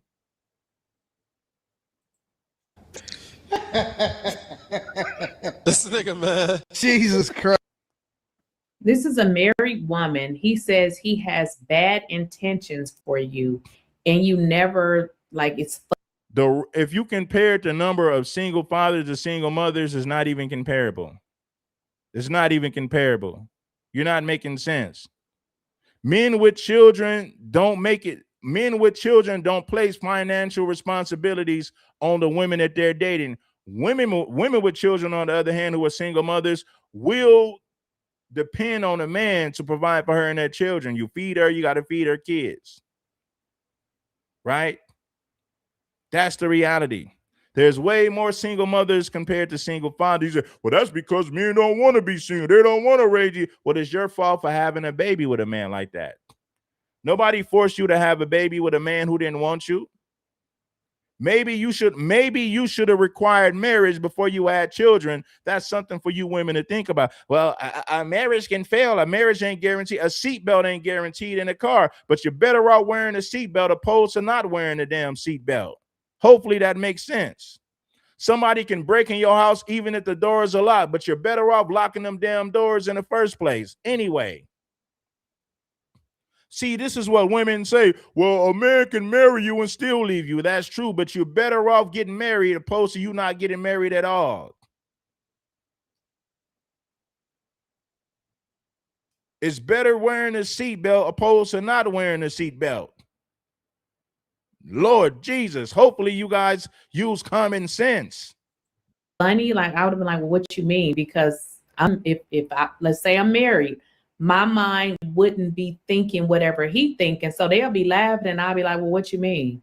So watching this, you can kind of understand that she was flirting with not only, I think his name is Quentin, it seemed like. And I say this to black women out of love. I don't say this because I love black women. I love foundational black American people, men and women. But I got to be honest with you. If I love you, I got to be honest with you. A lot of women will say, well, a man can still leave you if he marry you. Your odds are better being married opposed to you having babies and not being with a man who don't want you at all. Because a lot of you women have babies by men who don't want you, and they won't even provide for the damn children.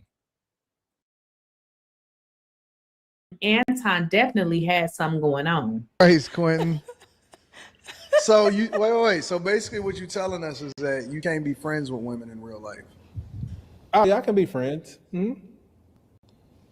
Then why she can't come? I'm friends with Kim. Wait, why she can't come then? Oh, she said she didn't want to. I got rejected. So wait, the offer because she knew you had bad intentions. No, she didn't, because the bad intentions didn't happen until I just seen her stomach.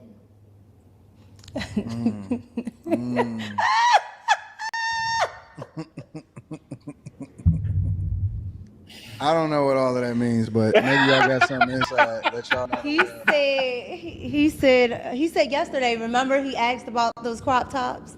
And I said, And I said yesterday, most of the time I do wear crop tops when it's hot. Yes. Most of the time she wears crop tops when it's hot.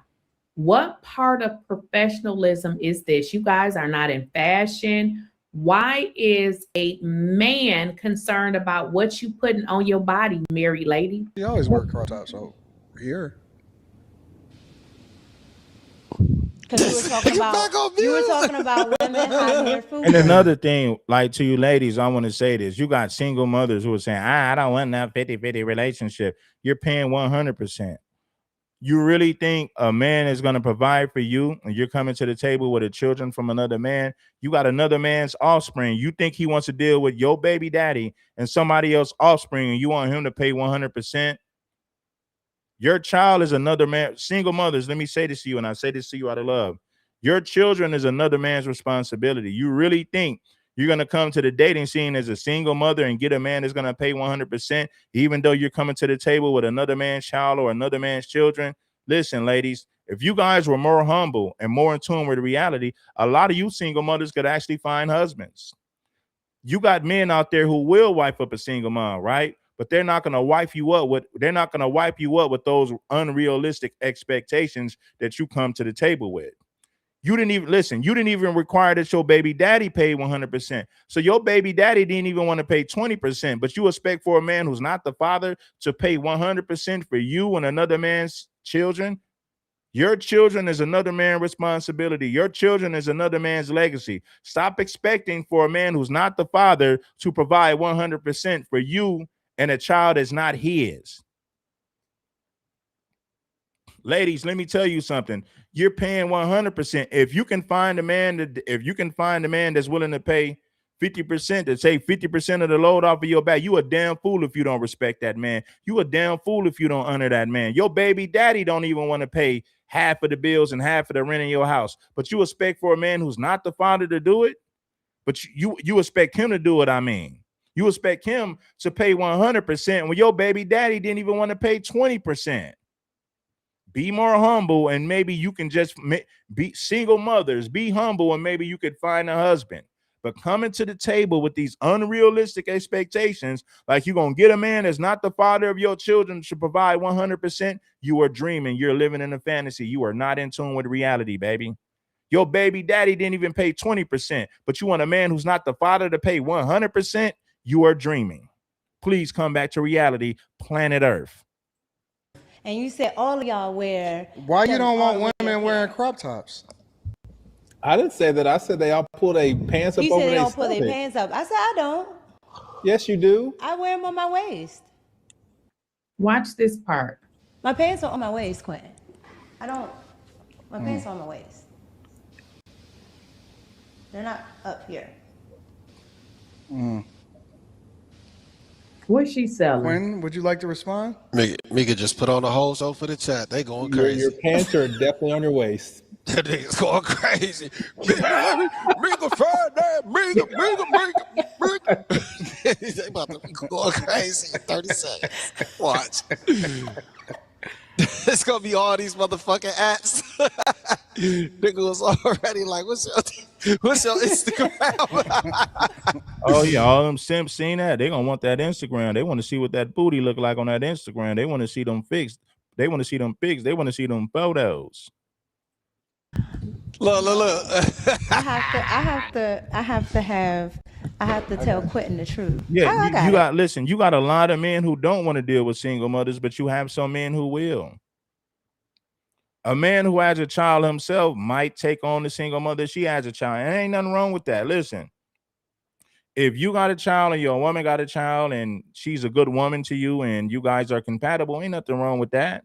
All I'm saying is the women got to be more realistic about their situation and understand the burden that they're bringing to the table. If they can understand that, then maybe they can get better results. That's all I'm saying to the single mothers.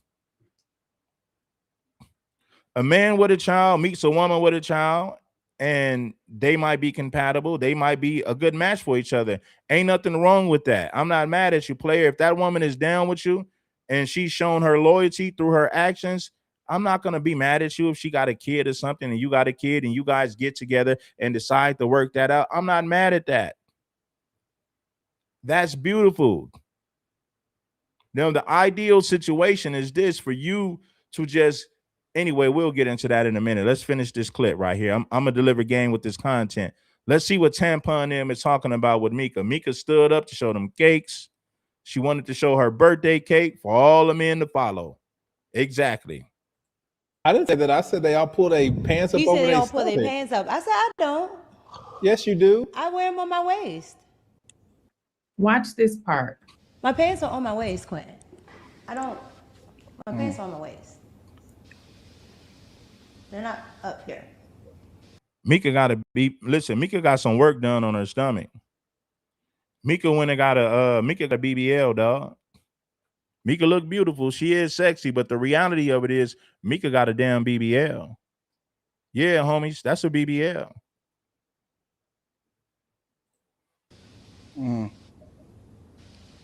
What's she selling? Quentin, would you like to respond? Mika just put on the whole show for the chat. They going crazy. Your pants are definitely on your waist.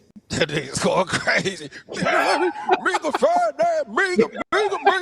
Now, if you a man who's saying, hey, man, I'm not dealing with no single mother, that's your prerogative, like Bobby Brown. That's how you get down. But I'm not mad at a man who has a child himself and a woman got a child and you guys are a fit for each other and you guys decide to work it out. It's all good. Do your thing, player. I ain't mad at you. But at the same time, you got a lot of men who don't want to deal with single mothers at all. And they have their reasons for why they feel that way. They like, nah, I don't want to deal with a woman that's bringing another man's child to the relationship. I don't want to deal with that. I'm good. I can't be mad at that either. It is what it is. You got to do what works for you. You got to do what works for you. Some men don't want to deal with women with another man's children. That's fine. I understand that. Especially a man who doesn't have children himself. He can say, hell no. Even if you, listen, ladies, you got men with children, but if they got money and resources, they can say, man, I can get a young woman who don't have children. I don't need to wife up another man's baby mama just because I got a kid. There's plenty of women who will embrace my children, and I got enough money to provide for us, and she's willing to get on my program, and she's going to come to the table childless. Some men will say, I'm not wifing up no woman that's coming with another man's child or another man's children. You got a lot of men who feel like that, and women can't get mad at that. The same way that women say, I ain't gonna date no broke man. I ain't gonna date a man who ain't got a car. Women have the right to say that as well, just like men have the right to say that they want nothing to do with single mothers when it comes to serious relationships. So if listen, homie, if women can say no scrubs and no broke men, men could say no single mothers. You're not going to get wiped up coming with another man's child or children. Men also have the right to say that, just like women have the right to say they don't want a man who ain't got no money. They don't want a man that's under 6 feet tall. They have the right to say that. They about to be going crazy in 30 seconds. Watch. It's gonna be all these motherfucking ads. Nigga was already like, what's your Instagram? Look. I have to tell Quentin the truth. I got it. Oh, you got it? Yeah.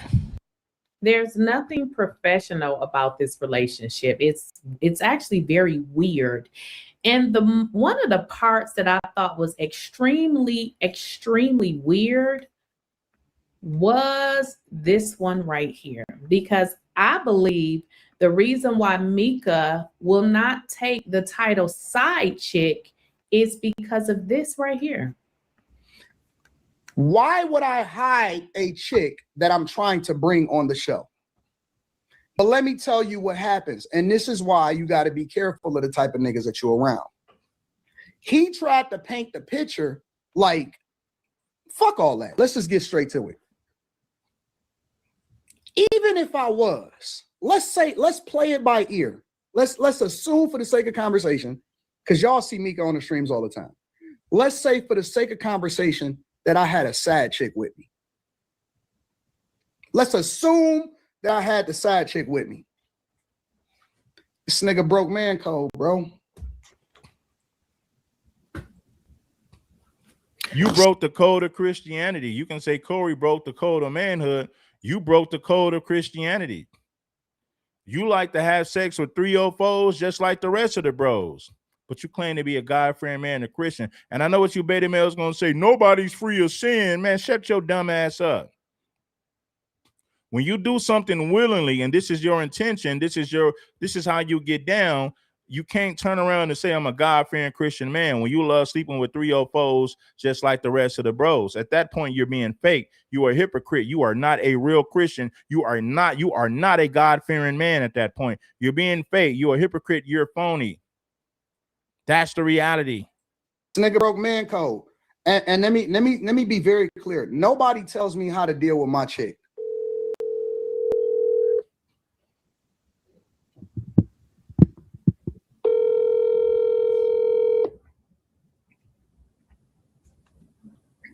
Hello. Hey, baby girl, what's up? Nothing much. What's going on? You chilling?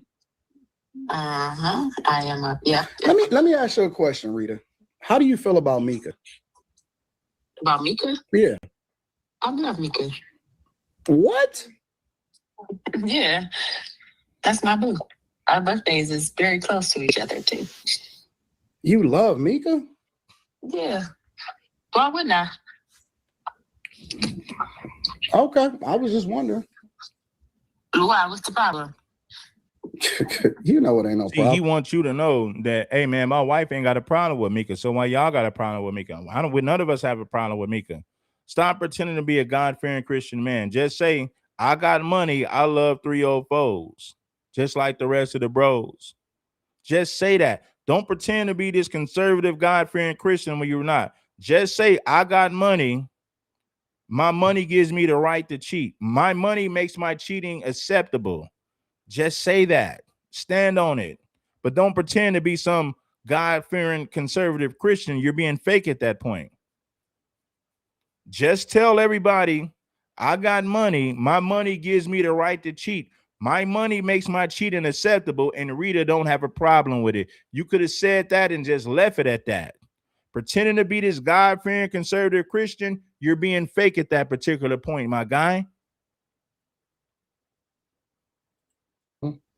Oh. Okay. All right, bye. See, Rita's going along with this because of the money. She don't like the fact that Tampon sleeps with other women, but she tolerated. See, liking it and tolerating it is two different things. Anton's wife don't like the fact that he sleeps with other women. She don't like the fact that he sleeps with other women, but she tolerated because of the money that he brings to the table. So in Anton's mind, Anton is saying, my money makes my cheating acceptable. That's what Tampon is saying. And I can't be mad at him if that's how he want to run his program. But stop pretending to be this God-fearing man that's a conservative Christian. You're being fake at that point because you don't live up to those values. You don't live up to those standards. Tampon is a man with money who loves 304s just like the rest of these bros. His wife says, I love Mika. It's some weird shit going on. And I believe the reason why this woman did not want her husband to meet Anton, because like I said in the previous video, he would have been able to understand and kind of feel the energy and know from the beginning that there was some bullshit going on. Some people, you know, in the chat, you guys keep saying she's not married. I don't believe she's married. You can believe whatever you want. The lady is in fact married. It's like sometimes, you know, when people got their mind made up, it don't matter what you tell them, what you show them, what proof, they'll still believe what they want to believe. She is in fact married. Mika and Anton's secret just got exposed with all of these lies. You guys keep saying she's not married. I don't believe she's married. You can believe whatever you want. The lady is in fact married. It's like sometimes, you know, when people got their mind made up, it don't matter what you tell them, what you show them, what proof, they'll still believe what they want to believe. She is in fact married. Mika and Anton's secret just got exposed with all of these lies pointed out in her interview. She should have. Of course she's going to be quiet.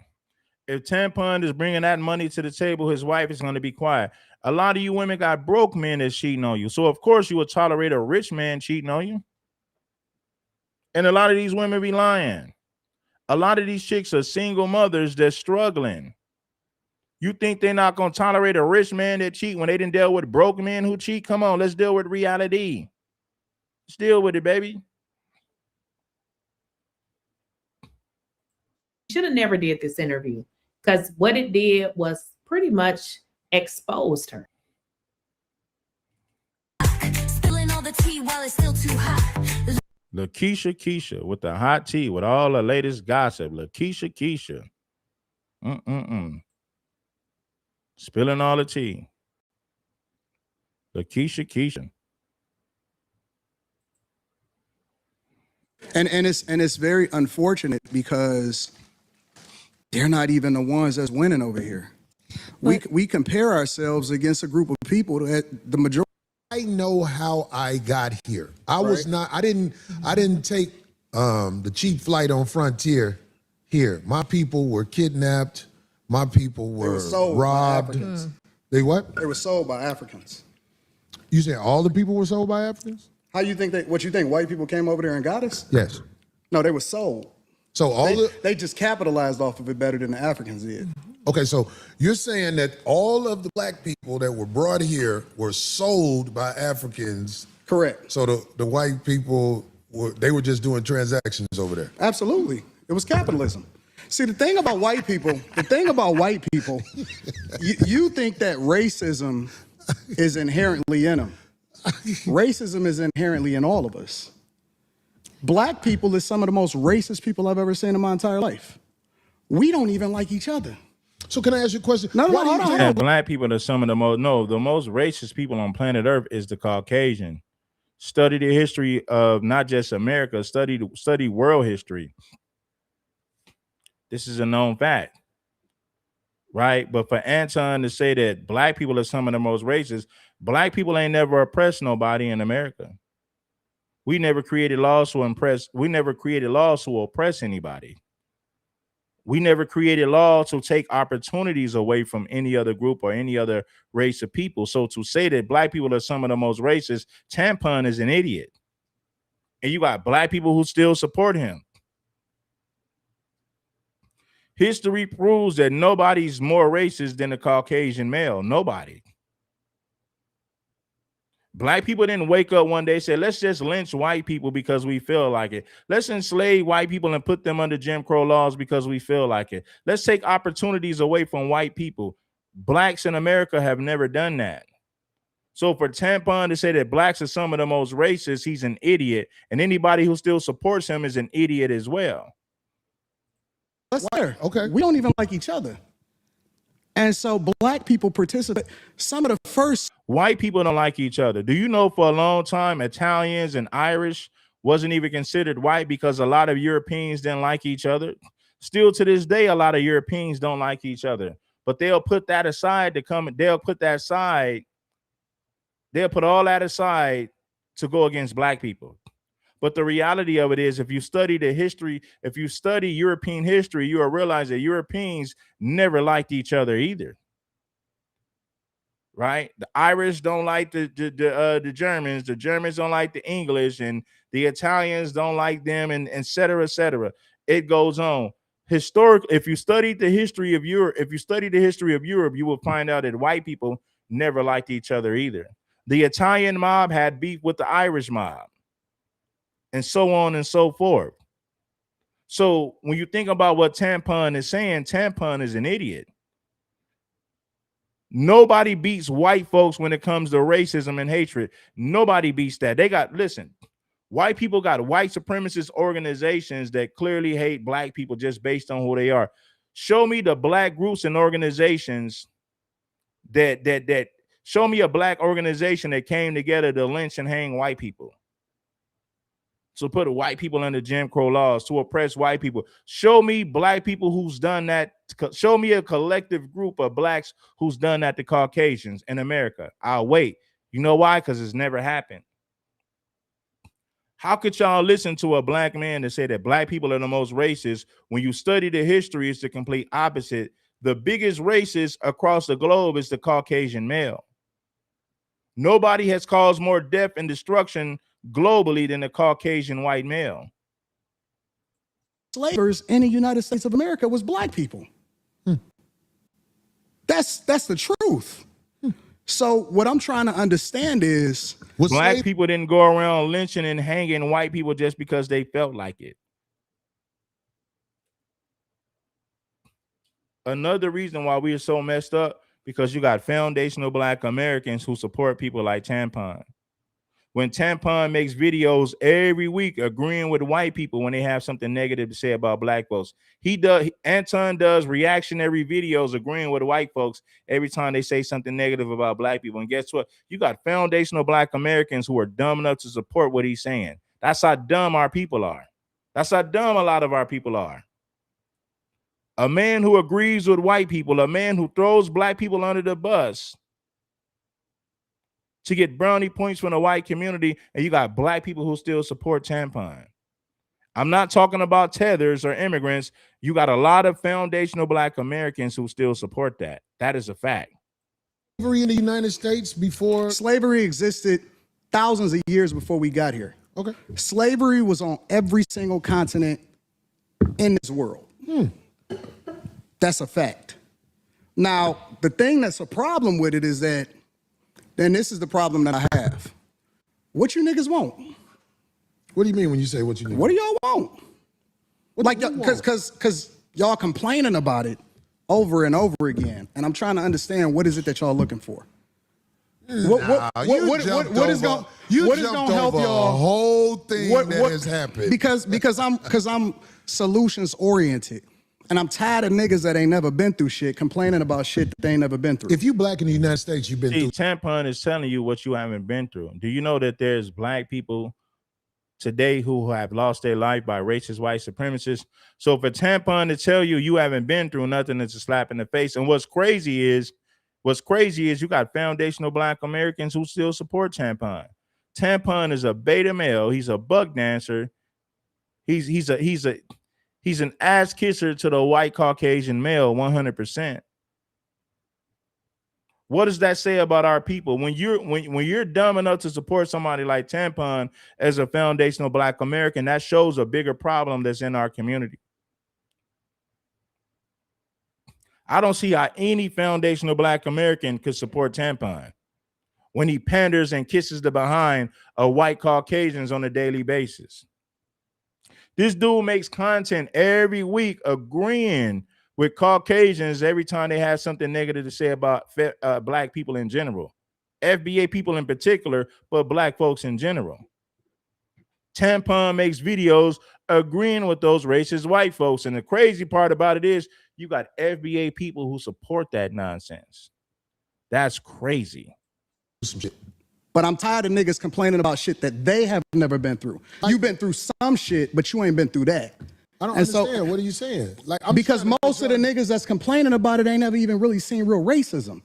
These is new niggas. All of these internet niggas right here, these is new niggas. So are you saying Black people in the United States, some of them have skipped over racism? Yes, definitively. Come on, man. Definitively. You have a greater chance of being killed by somebody that look like you than to ever interact with somebody that don't look like you and kill you. But do you That's a fact. That's the same thing for white people. He act like Tampon is making it seem like that only applies to Black people. White people are more at risk by being unalived by a white person before they are unalived by a Black person. Who unalived Charlie Kirk, a white man? Who assassinated JFK, a white man? Who made several attempts on Donald Trump's life, a white man, not Black man? So the biggest threat to a white man is another white man. That is a fact. The biggest threat to Donald Trump's life is a white man, not a Black person. Show me one Black man who tried to assassinate Donald Trump. You can't find one. But I could show you several white men who wanted to assassinate Donald Trump or even tried to assassinate Donald J. Trump. Black men are not trying to assassinate Donald Trump. It is white men who want to do that. So the biggest threat to a white man is who? Another white man. Understand that it's made like that on purpose. The position, it's the system. The system against us. I got it. Okay, but the position you and your people are in. Who is my people?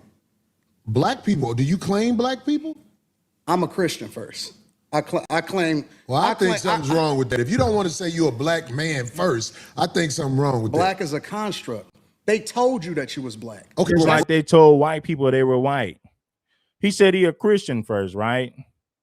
And we all know that this bozo don't live up to Christian morals and values. But he said, well, I'm a Christian before I'm a Black man. Listen, Black people, the problem with people in our community, they listen to anybody with money. And white people know that Black people will listen to anybody with money. This is why they're going to use rainbow community members to be spokesmen for the Black community, because they understand that all it takes is for you to have money to get Black people to listen to you. So they're going to put a rainbow guy who's the opposite of masculinity. They're going to use those Black men to be the voice for Black people. Why? Because they know that Black people are dumb enough to listen to anybody with money. The white man has figured that out a long time ago. That is a weakness in our community. Black people, for the most part, not all of us, but the majority of us, anything over 50% is the majority. The majority of Black people will listen to anybody just based on the fact that they have money. So they'll pick a rainbow community, a feminine man, to be the spokesman for Black people. But as long as he's successful, the majority of Black people gonna listen, even if he has a hidden agenda. You got money, Black people still gonna listen because they're deaf, dumb, and blind. They're gonna use a rainbow community with broke rich energy. Shout out to Jap. They're gonna use a rainbow community member with broke rich energy to be the spokesman for Black people. Why? Because Black people listen to anybody who has money, and that is a major problem. Why do you think they use entertainers, athletes, and celebrities to speak to black people? Because white people understand that black folks are dumb enough to listen to anybody with money. These is new niggas. So are you saying black people in the United States, some of them have skipped over racism? Yes. Definitively. Come on, man. Definitively. You have a greater chance of being killed by somebody that look like you than to ever interact with somebody that don't look like you and kill you. But do you That's understand, a fact. Do you understand that it's made like that on purpose? The position It's the system. the The system position against that- us. I got it. Okay, but the position you and your people are in. Who is my people? Black people. Do you claim black people?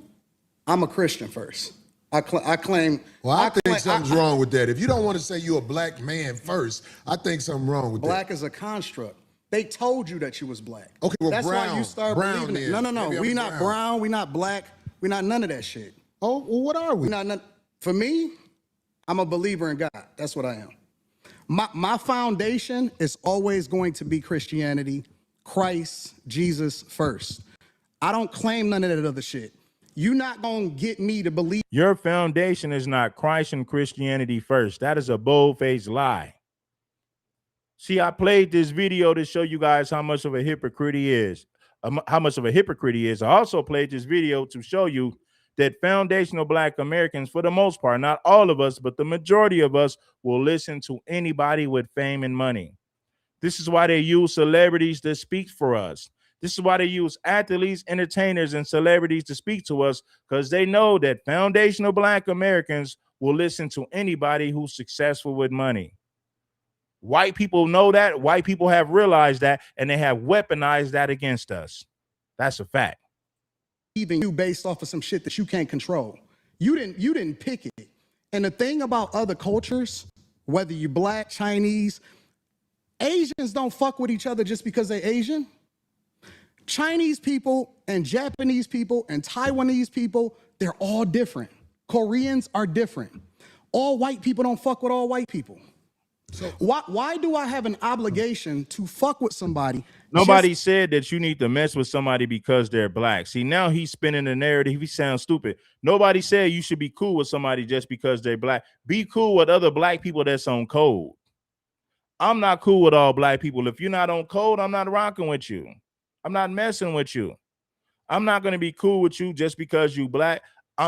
Listen, I'm cool with black people that's on code with one another. Those are the black people that I talk. Those are the black people that I rock with. I don't know what Tampon is talking about. Tampon is a bold-faced line, and he's spinning the narrative. Nobody said you should be cool with somebody that's black just because they're black. Nobody said that. You got to have something in common with that black person. You got to meet on common grounds. White people are not even cool with white people just for being. Most black people are not even cool with black people just because they're black. You got to have something in common. If you pick somebody to be your friend, that means that you and that particular person have something in common. This is why you guys are friends in the first place. Nobody ever said that you need to be cool with somebody just because they're black. Nobody said that. Tampon is lying and spinning the narrative. Nobody said that. Black people that's on code should be cool with each other. But if you're not on code, you ain't got no damn business dealing with that individual. Because he's black. Okay. And then the definition of how you define black is based off of something that a white man gave to you. Okay, well, trust me, brother. You white people, let me tell you something. I know Caucasian people that have looked at me and threw me licks. But I am from Chicago. And I'm from Detroit. It was Chicago is very segregated. I knew nothing about Caucasian people until I moved to Los Angeles.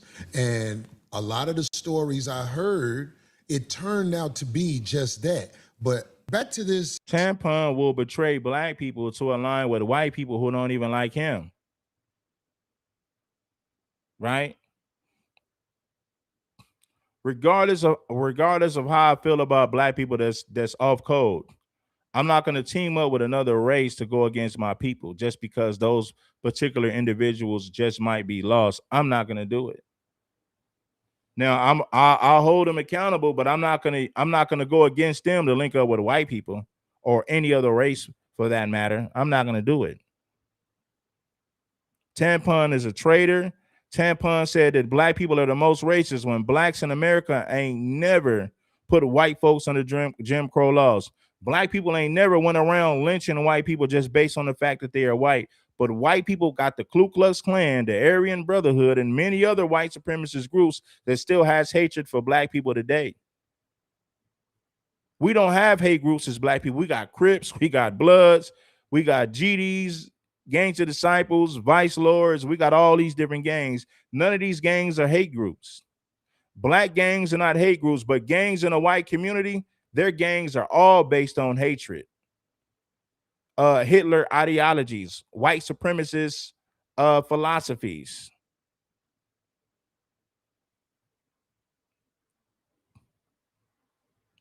If you go to these prisons, all these white gangs are based on white supremacist ideologies. Black gangs are not built on racism and hatred for other people. If you look at the Black Panthers, the Bloods, the Crips, the Vice Lords, the Gangs of Disciples, we don't have hate groups as black people. We got street gangs, but we don't have hate groups. White people have hate gangs. You got the White Knights, the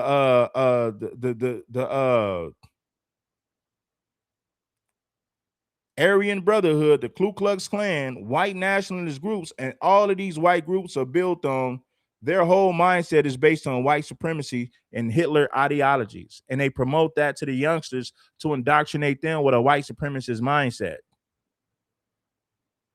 White gangs are based on hatred. That's what their gangs are all about. If you go to any prison in this country, federal prison, state prison, all of these white gangs are white supremacist groups with white supremacist ideologies. Blacks, we got gangs, but our gangs ain't built on hatred for other races of people. That's the difference between us and white folks. Christianity. Mm-hmm. You have to understand this. You were taught that by the people who kidnapped you. Is that a lie? Nope. Okay, so we was taught everything that you know on this earth, it was taught to you. The racism that you have in your heart, it was taught to you. You say I'm racist? Yeah, absolutely. Oh, I studied you. Wow. I studied you. This is why I'm racist. I don't know a lot of racism in me. Absolutely. But maybe you can show me something I don't know. We're going to get there. I wanted We'll you get guys there. to start the show off in your own No, when Brother Anton Daniels was talking to me on the phone, I knew that we didn't see eye to eye on a lot of things, but I believe we can have a conversation like men. It's like a lot of stuff he said right now, I disagree with so much. But both of us. I'm going to try to make a point because I have the hopes. I have the hopes in reaching him in a way. You know what I'm saying? I know that ain't guaranteed. I'm not. And I have the hopes that I'm gonna get y'all off. Listen, homie, you got the noble knights, the white knights. You have the Nazi lowriders, the Ku Klux Klan, the Pinochle Gang. All of these are white supremacist groups. You got the Aryan Circle. The Aryan Circle, that's a white supremacist group in Texas. You got the Southern Brotherhood. If you go to Alabama and parts of the South, it's called the Southern Brotherhood. That's a white supremacist group as well in Alabama and Georgia. So when you think about these white gangs and these white organizations, it's all based on white supremacy and white supremacist ideologies. White gangs are all based on racism and hatred for other races. There's nobody more racist across the globe than the Caucasian white male. The majority of their gangs are white supremacist groups. I'm just being honest with you. For the Democratic plantation. Yeah, because I don't know nothing about the Democratic plantation. Everything that you speak of, it's a reflection of the same thing that they speak of. So you may not claim it, but you're a reflection of it. Well, if I reflect something that is this Democratic plantation, I tell you what, I really don't study a Democratic plantation. I try to study being a stand-up human being where when I look in the mirror, I don't see a slick motherfucker. Right. That's who I am. I'm with it. I don't like slick motherfuckers. That's the first thing we agreed on. Okay, well, good. I'm glad we got there. But I get labeled all the time. I was talking to a young lady on the phone the other day, and she said, "I know you hate the what's the lady who calls herself a doctor? I'm blanking right now. Oh my God, Dr. Bryant." And I'm like, I don't hate nobody. Where do you get hate from? And then I was on the internet. Every once in a while, I look at the pages that use my likeness and image and everything. And I listened to some of the stuff they said, and I was called bitter, and I don't know how to get money. But anyway, coincidentally, today I'm talking to a brother who knows how to work the internet well and get money. Facts. You see what I'm saying? Facts. So it's like, everything comes in its season for a man like me. I don't say I got all the answers to everything, but I am willing to talk logically to people who I feel like are. Same thing with the LAPD. Do you know in Los Angeles in the 1960s, they hired a bunch of rednecks from Mississippi, Louisiana, Alabama, Tennessee.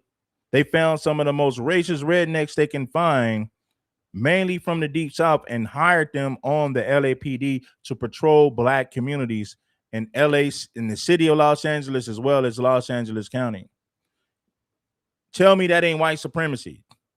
And this is a known fact. They found some of the most racist rednecks they can find in the Deep South and hired them on the LAPD in the 60s to patrol black communities. This is a known fact. It is documented. You still have white supremacist gangs within the Los Angeles Police Department today, the executioners, and many more. You got a white supremacist gangs within the LAPD and the Los Angeles Sheriff Department. They hired some of the most racist white men they could find, and they used them to patrol black communities in Los Angeles. This has been going on for decades. It is documented. This ain't me just spreading he say, she say. This right here, my friend, is documented.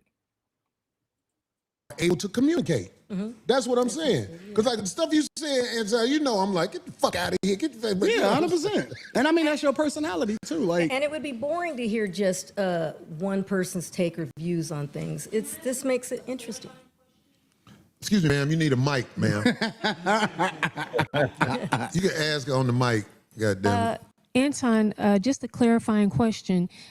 What about, are you comparing racism with prejudice? Is it, do you think black people can truly be racist, or are we just prejudiced? No, I think that there's a lot of people that hate white people. Like straight up hate white people. Now he wants to talk about who hates white people, when black people have never came together collectively to harm white people.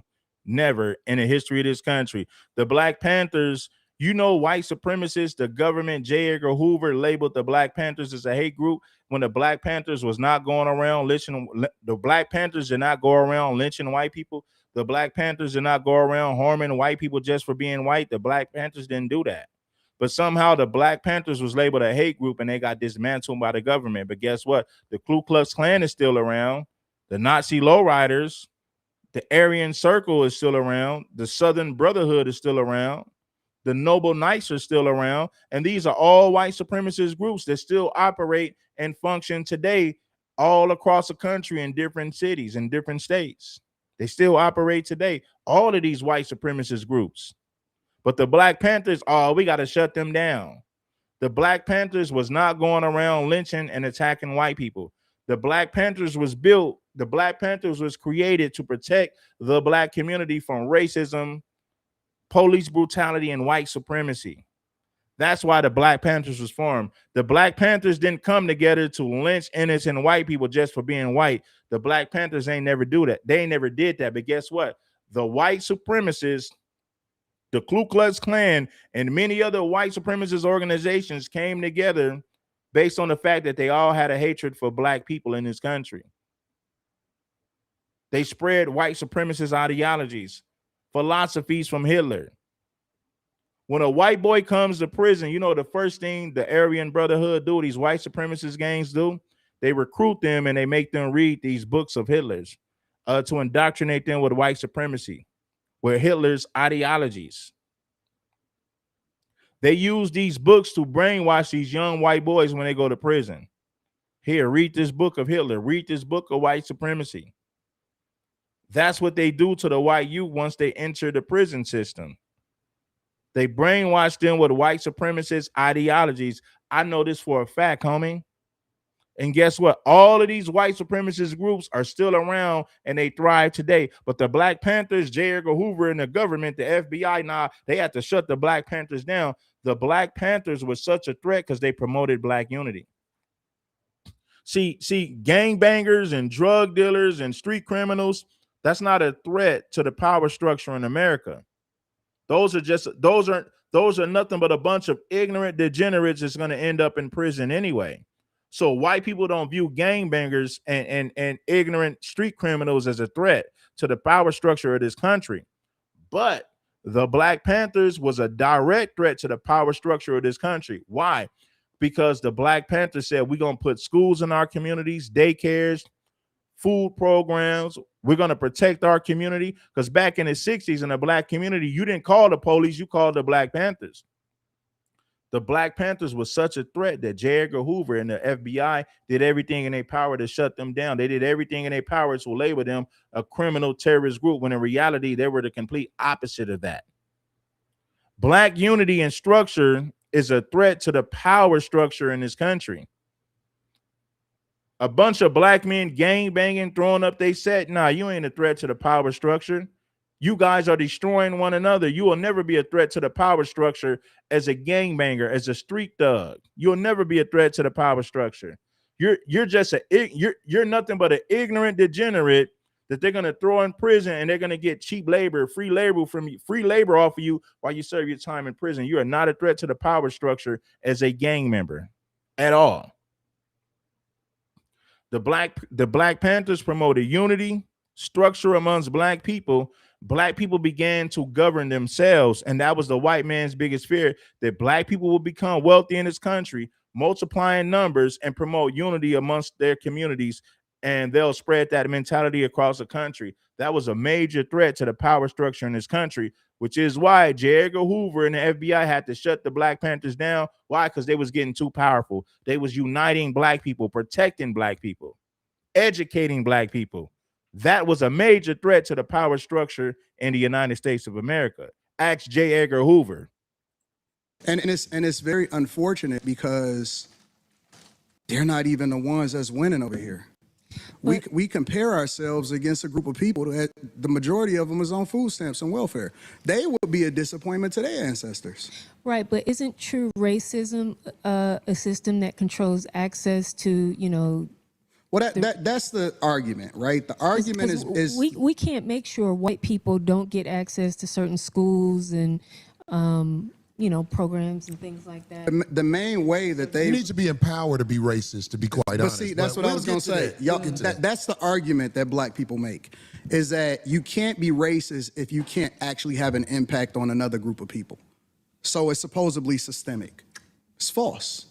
Really? I just seen a guy that used to be the president of the United States of America, that wound up becoming the president of the United States of America for the second time, almost get everything taken away from him.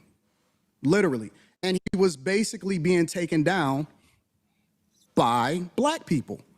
Kamala Harris, Letitia James, who was the, in New York. Letitia James, man, let me get back to what I was saying. White people knew if black people continued to reproduce, we would outnumber them, and we was promoting unity and solidarity amongst each other in our communities across the country, which is why the Black Panthers pose a major threat to the power structure in this country. That's the reality. Hopefully that marinates on your mind.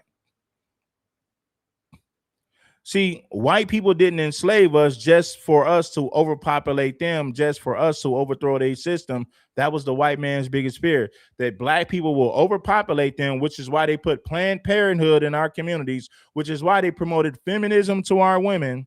Think about this. They put abortion clinics in black communities across the country, telling black women their body, their choice. They have the right to abort the baby whenever they feel like it, regardless of how the father feels.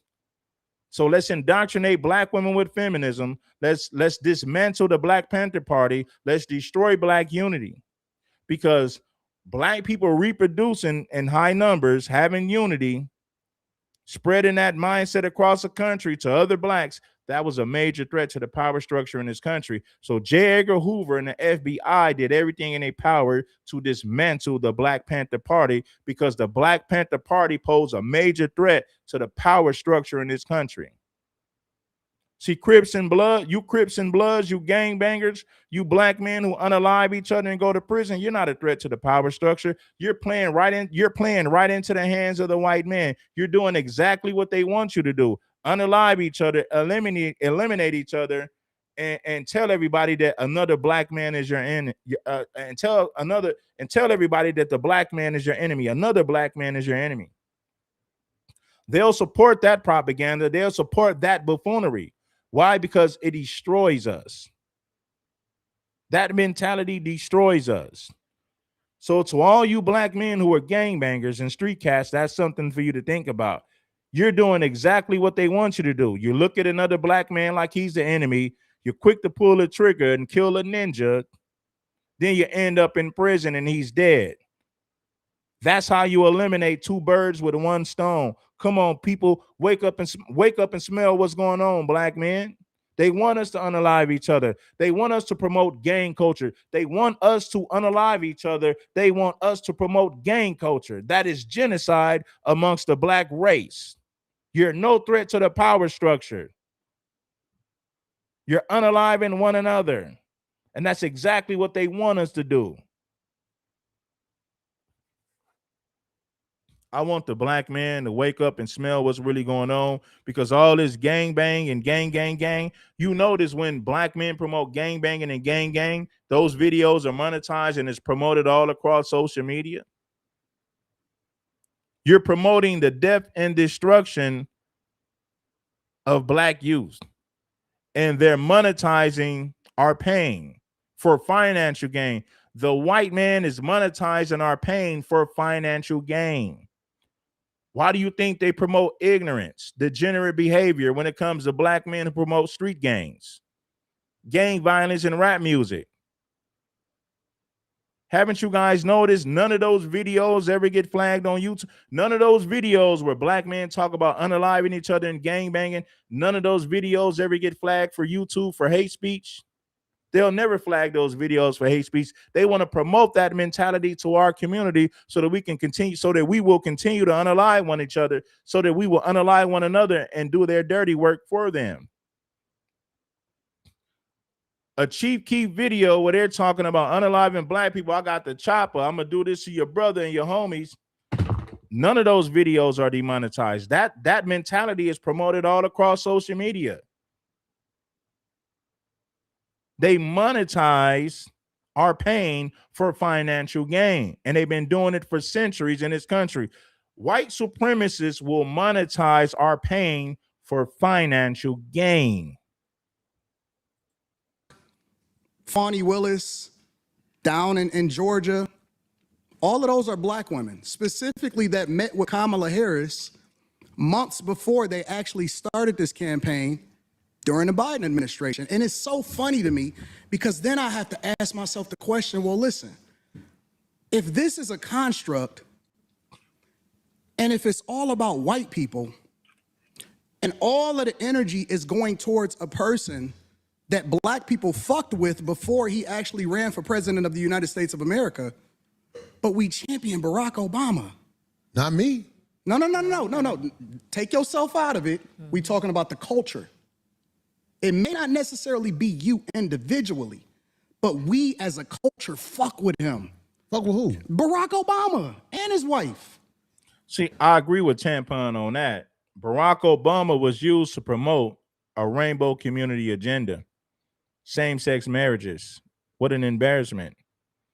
So Barack Obama was used to promote something demonic, something that will be detrimental to our community as FBA people. I understand that. So I agree with Tampon Daniels on that. Tampon was right about that. I gotta agree. We fuck with him. As a culture, we champion him. We absolutely do. And he didn't give y'all shit except for gay marriage. You know I know that. That's why I ain't arguing with you on this point. Absolutely I vote. Are you independent? See, I can't argue with Tampon on that one. Tampon, see, listen, when you're right, you're right. I don't care who you are.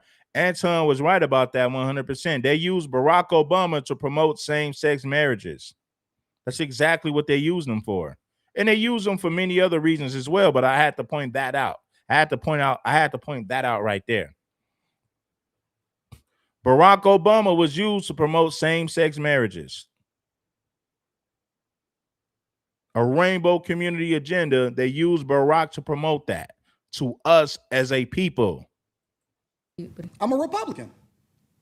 You didn't know that? I'm a conservative. I'm a straight up, up and down Republican. And matter of fact, people need to really understand their history because Republicans were the party of black people. It's the original party of black people.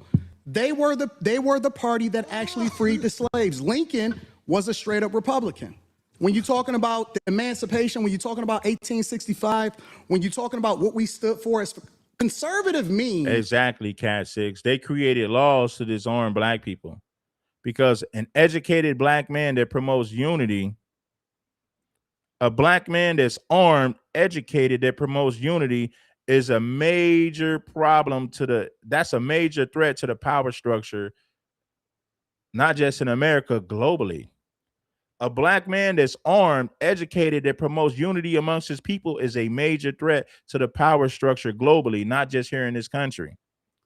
I'm trying to drop some Jews on you, man. See, the Black Panther Party wanted black people to be independent. Why do I say this? Because the Black Panther said, okay, you ain't got to call the police, you can call us. We'll patrol the black communities and make sure that each other is safe. We'll create schools and free lunch programs and clinics and daycare for women who need needs babysitters, right? So basically what the Black Panthers was doing, they were saying, you know what, as black people, we're going to govern our own community. We're going to become our own government. So we're going to become our own government so that we can be independent of white people and the power structure of this nation. White people fought to keep us. White people wanted us to be dependent on them. Now you got white people who talk about welfare and all this, man, they're stupid. Do you know that white people fought to keep us in their system? Because an independent black man is a free thinker, is a major threat to the power structure of this country. The reality of it is this: when white people say black people are ghetto, they want you to be ghetto. They want you to depend on their system. That's why J. Edgar Hoover fought so hard to dismantle the Black Panther Party. Why? Because black people became too independent. Oh, black people ain't got to call the police when something going on in their hood. They're going to call the Black Panthers. Oh, there's free lunch programs for the black children in the community. There's daycare for the children in our community. There's clinics in our community. So black people was becoming their own government, which meant they were going to govern themselves, which meant they were going to be independent of white folks. And being independent of white folks is something that white people feared. They said, hold on, black people are going to multiply in numbers. They're spread in unity. They're going to govern themselves. White people were scared of that. They had to destroy that. White folks were scared of that. Black people who can thrive in the country with no handouts from a white man, they're going to govern their own communities. They're going to put daycares and clinics and schools in their communities. Black folks ain't going to need us no more. So eventually they're going to overpopulate us, and they're spreading unity amongst their people. J. Edgar Hoover and the FBI said, we got to shut this down, because if we don't shut this down, black people are going to mess around and take over America. They don't need us no more. They're spreading unity amongst their people. They're going to empower one another with knowledge, wisdom, and information. And that's something that the white man feared. That was the biggest threat to white America. That we're Christians. It means that we don't fuck with that gay shit. All right, listen, man. This is what we're gonna do, man. I appreciate everybody for pulling up. Hit the like button. Show some love to the show. It is what it is. I appreciate everybody for pulling up. I had to drop these jewels on you on a Sunday. Yeah, black unity, black people becoming independent of the government, that was a major threat to the power structure, not just here in the United States. That was a major threat to the power structure globally. Please believe me.